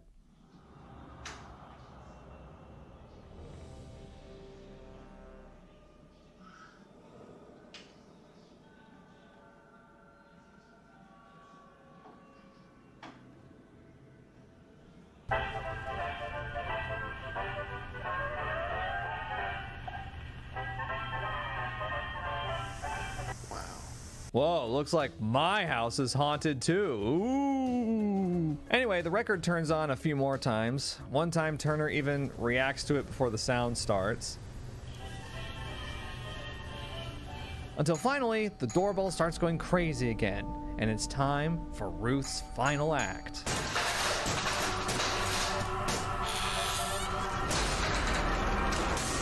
I have to say, most of the effects they use in these two films are really simple. But I like that for this last part, they made the ghost move things more dramatically. See, Ruth? You could have just been doing this all along. Where was this last movie? You were just turning those faucets on over and over last time. Figure out what you do! You had all summer to think of it! To close out the Blackwell Ghost 2, Turner has an oddly emotional goodbye with Ruth. I'm not one who usually gets choked up at goodbyes. There sure is something special about this house. And the woman who haunts it. Even though she was an evil person who did horrible things, I can't help but think of her as a friend. Yes. I know she had that little slip up, that little setback where she murdered 7 children and stuffed their bodies down a well, but you know, once you get to know her, she's actually pretty cool. Sometimes she'll turn on a faucet and I'll turn it back off, you know, what can I say? We have fun. At the end of the film, there's a special section of recovered footage, which Turner says was recovered from a hard drive. There's about 20 minutes of extra content, but I want to focus on 3 pieces in particular. The first is the footage he mentioned earlier where he visited Ruth's old abandoned hospital. He claims that she was committed here, which would mean it was a mental institute. Where Ruth was committed. So this is actually a place called Hayeswood Hospital in Maysville, Kentucky, and there's of course no record of it being a mental hospital. Next, there's this clip of Turner hanging out in the master bedroom, and lo and behold, there's this exact same overlay effect he used in the living room video. He just can't help himself, can he? You notice how it's always moving from left to right in all 3 clips? Like, at least make it go the other way once. Finally, Turner addresses the haters once again, specifically the plier incident. I have to clarify this. So these pliers right here, in one of the shots in the first documentary, I shut this thing and I didn't put those pliers back. And then later, when the ball was actually on top of it, the pliers reappeared and people thought they had caught me in a lie. But the truth is, I didn't film myself putting the cap back on because it's so damn heavy, I almost lost some fingers. So don't worry, guys, the pliers are there. Don't worry, guys, the pliers are there. Yes, that's our whole point. The pliers are there. What kind of counter argument is this? So Turner's argument is that he just didn't film himself putting the cap back on. But the thing is that Turner did film himself putting the cap back on, and the pliers aren't there. So he's saying he shut off filming right before putting the pliers back in? Why? I just watched this guy painstakingly film every moment of him troubleshooting a metal detector. And now it's an operate. Bat test operate. What's the difference in that? Oh, set discrimination dial to midpoint. That's what I'm doing wrong. See, I didn't know what that meant. Turner is a guy who documents everything, which is why when he doesn't document something, it's very suspicious. And what's interesting to me is that Turner is a guy who resents this suspicion. It's one of the very first things he says in the first film. For those haters out there who think this is fake, I'll stop you right there. And the Blackwell Ghost 2, he even dedicates entire monologues to skeptics and debunkers. Ugh. The only person you're trying to convince is yourself. One would think that he would have more of an understanding with those who are skeptical, considering he called up the guy who filmed that hotel video and said, "Please don't take offense by this, but I think that the video is fake." Or did he? I hinted at this a few times earlier, but Turner is John, the hotel security guard. You can find the video on YouTube, uploaded by JimmyNut22. The video has about 13 million views, which is really crazy. Hey, what's this? For licensing rights, please contact us at blackwellghost.com. Yep, that's right. JimmyNut22 is Turner Clay. They've even got a trailer for the Blackwell Ghost 2 on there. And the Blackwell Ghost 3. That's right. There's a third one. And a fourth one. Alright, so as it turns out, there's 7 Blackwell Ghost films. I know, right? Like, how are there 7? The story of Ruth Blackwell wrapped up so nicely at the end of the second one. But they've got her mugshot in all 7 films. So I know what you're wondering. What happens? Well, listen, okay? I can only watch so many of these films. They're not bad films, considering they're pretty much just really long YouTube videos, no offense. You know, I'm something of a long YouTube video creator myself. But all right, we'll talk about the third one just for a little bit. Super speed round. So Turner has a dream about a missing person named Sarah Baker, who he discovers is actually a real missing person. He even finds her missing person flyer. Do know if you have an internet connection, the uncensored version of this flyer does exist online. You just have to know where to look for it. So, moving on. Oh, Turner's up to his old tricks again. He has a phone call with the missing persons hotline, and he films the entire call, so he's already doing a better job documenting things than he did in the second film. Although at this point, he's probably just talking to a friend or family member on the other line, posing as a hotline operator. The hotline operator mentions that Sarah was a victim of a serial killer.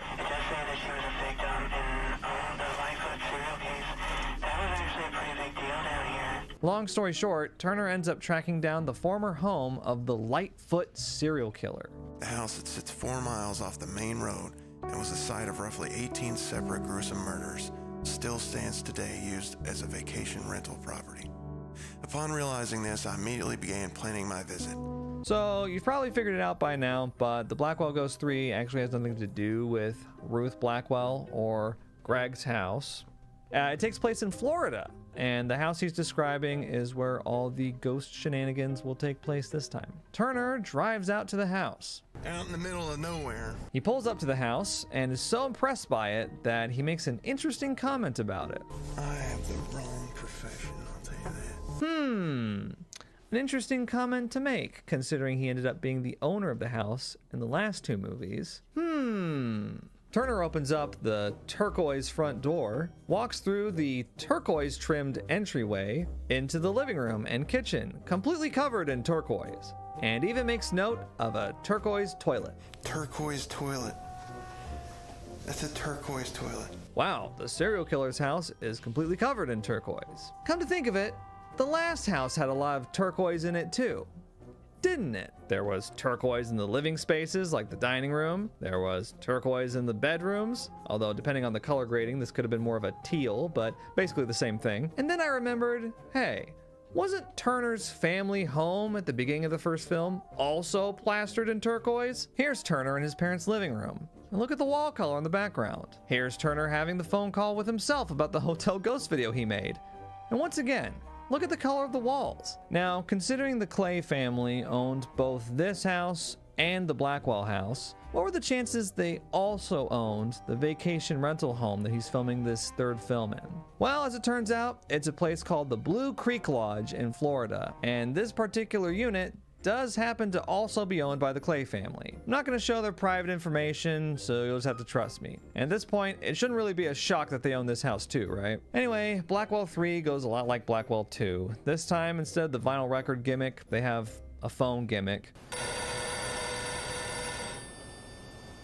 Also, Turner brought some Scrabble pieces and goes to great lengths to include them, showing something spooky. The night activity are mostly just the ghosts banging on doors in the background while Turner sits and looks at a wall. So, yeah, this was the last one I decided to watch. Okay, just from looking at the descriptions of the other films, it looks like Blackwell 3 is actually the first in the Lightfoot serial killer trilogy, which concludes in Blackwell 5, and then a new storyline starts up again in 6. It's an interesting idea to turn it into an anthology series, but I can't help but be a little annoyed that they're branding all the films with Ruth Blackwell still. But then again, there's no such person as Ruth Blackwell. I don't know who this person is, but if I had to guess, I'd say their last name is probably Clay. In fact, I'm feeling so gaslit by this series now. I'm pretty sure they're all Clays. The old lady Nancy who sent Turner that vinyl record is probably grandmother Clay. The people he talks to on the phone are probably his Clay cousins or siblings. And this Sarah Baker person is probably a Clay aunt or something. They're all Clays. All the houses are owned by the Clays. All the actors are Clay family members. It's like the Clay Mafia over there. They're probably gonna see this video and ice me. I'm uncovering too many of their family's secrets. I found myself getting irritated while watching these films as I was fact-checking them.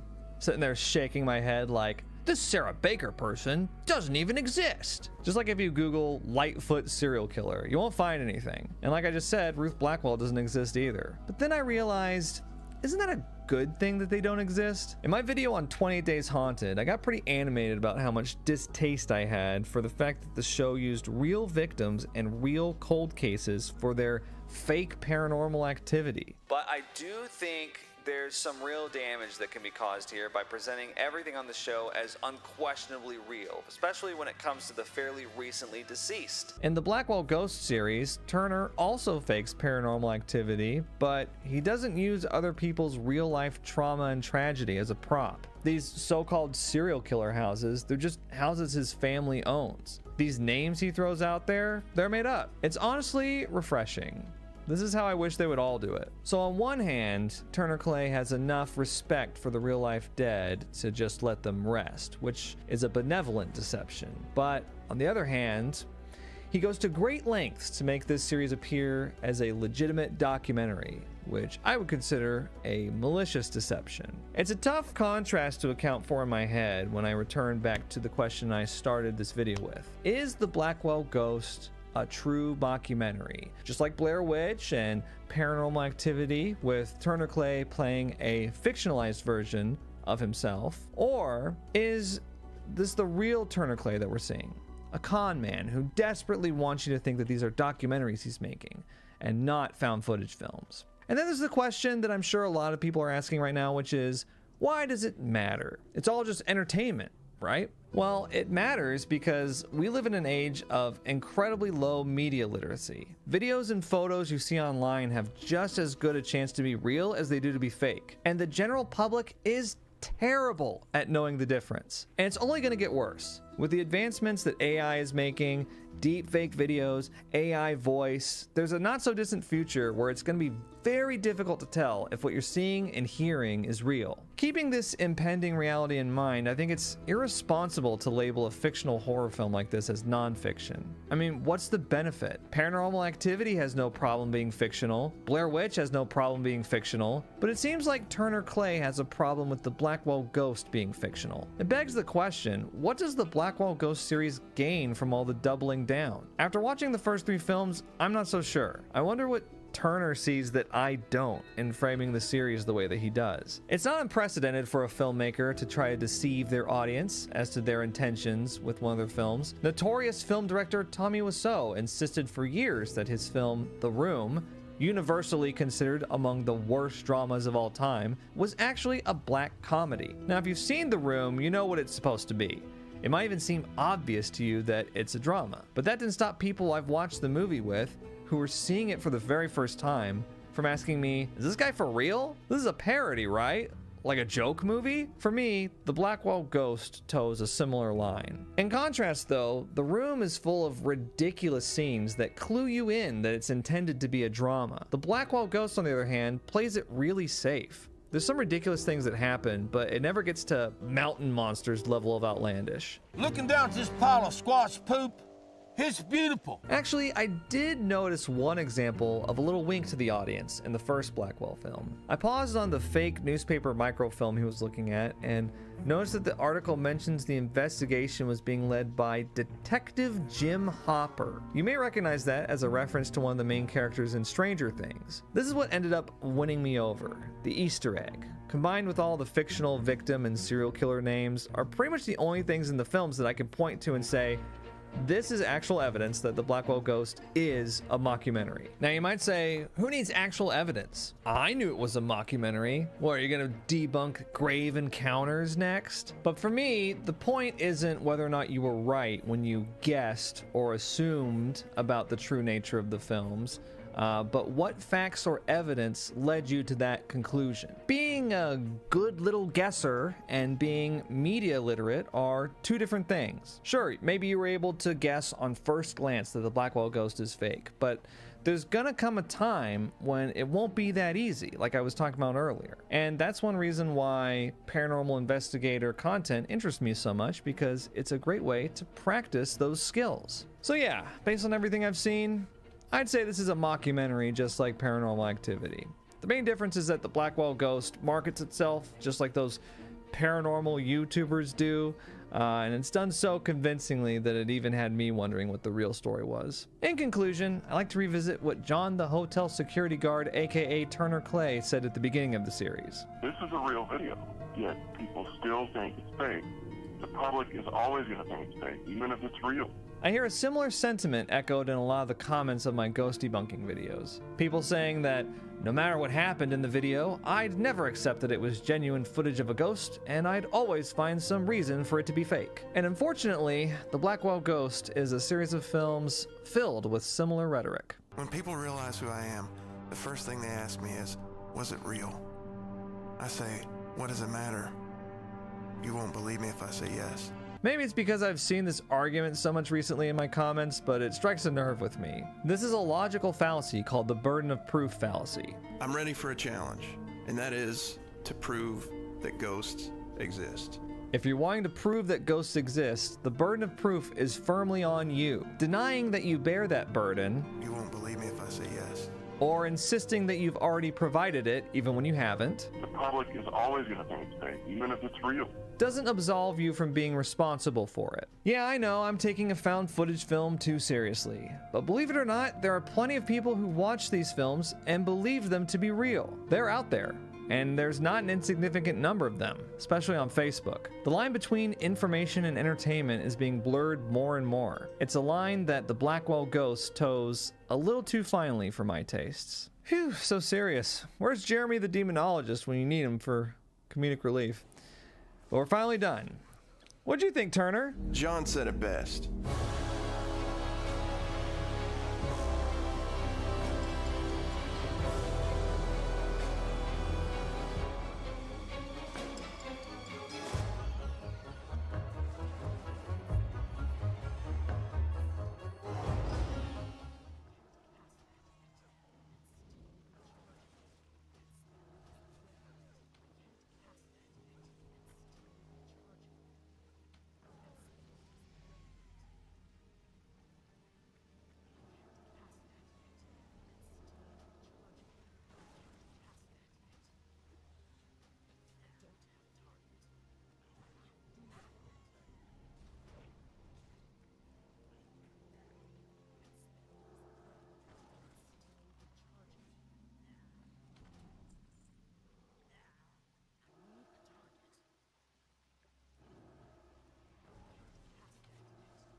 Alright, I guess I'm gonna wait it up because I know if they teleport to me, we'll be right at Kelris.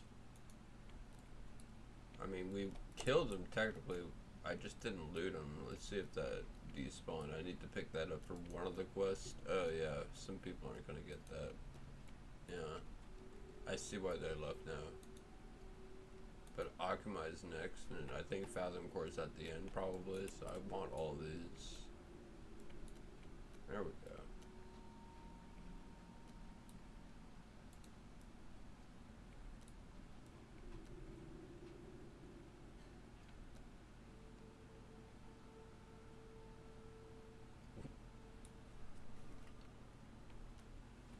Awkward that these guys probably don't have the quests.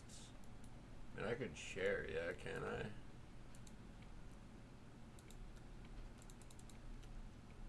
Yeah, there we go. Good guy, dude that's like sharing quests.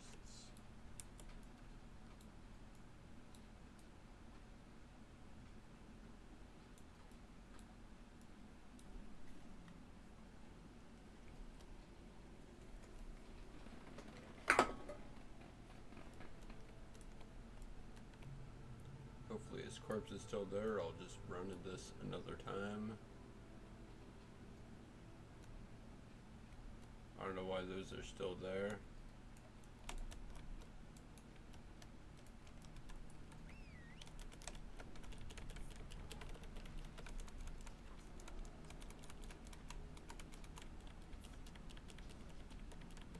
Ugh.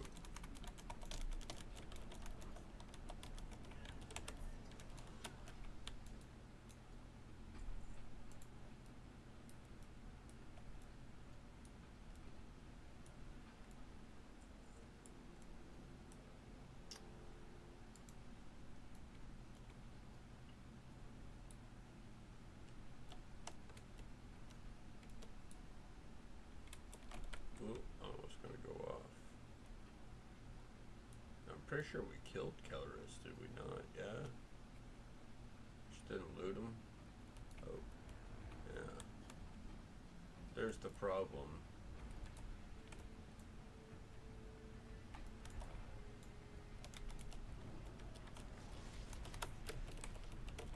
I guess Kelris' corpse is gone.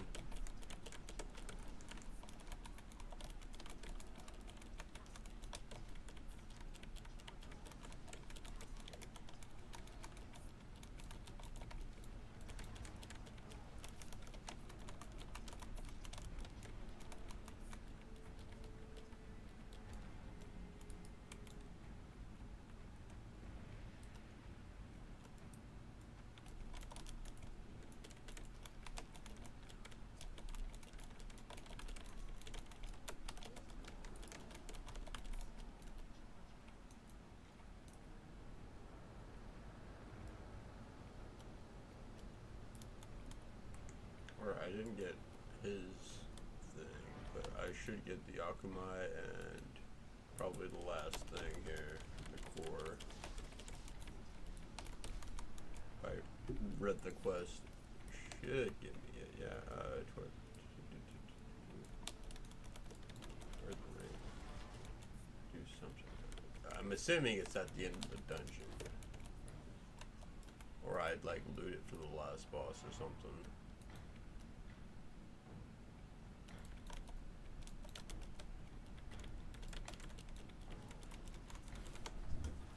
Grab a beer.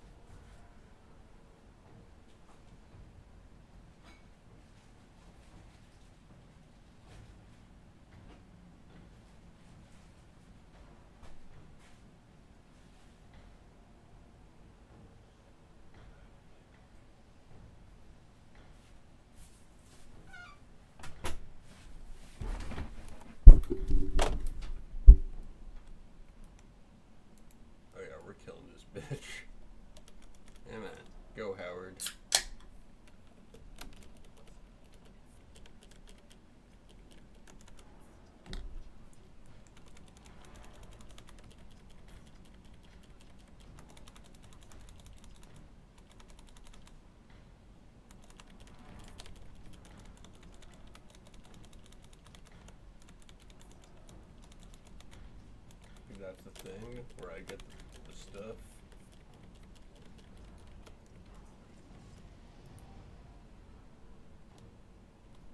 Don't want that. Pretty sure this is the clicky click thing.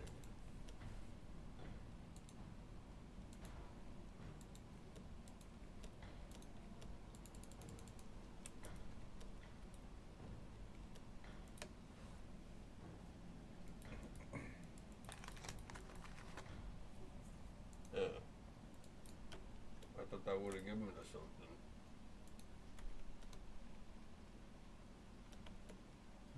Haste rating, huh? Might be better. Or is there not a more clippable thing? Here, let me teleport out of dungeon.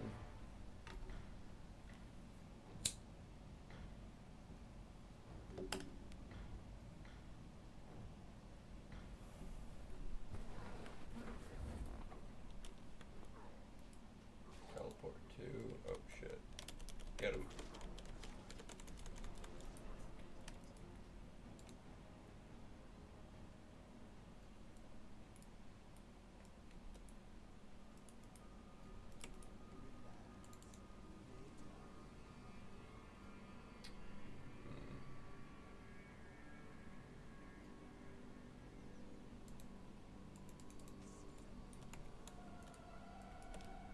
There was another quest before, and I didn't get Calibur heads, so.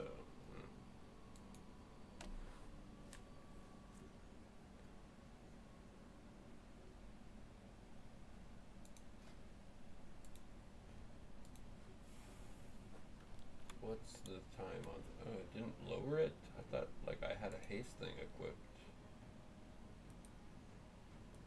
Yeah, shouldn't haste help me with like my time on like steady shots? Like I get enough steady shots in from haste that I could, there's like a haste plateau I remember when I first started getting hardcore into like the stats of everything.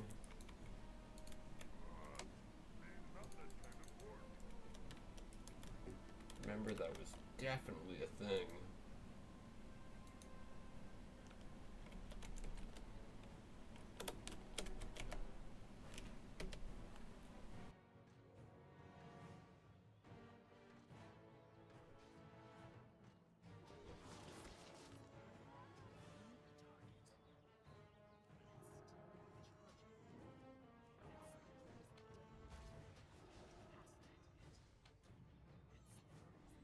Strength and honor.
Yo, get us. Okay.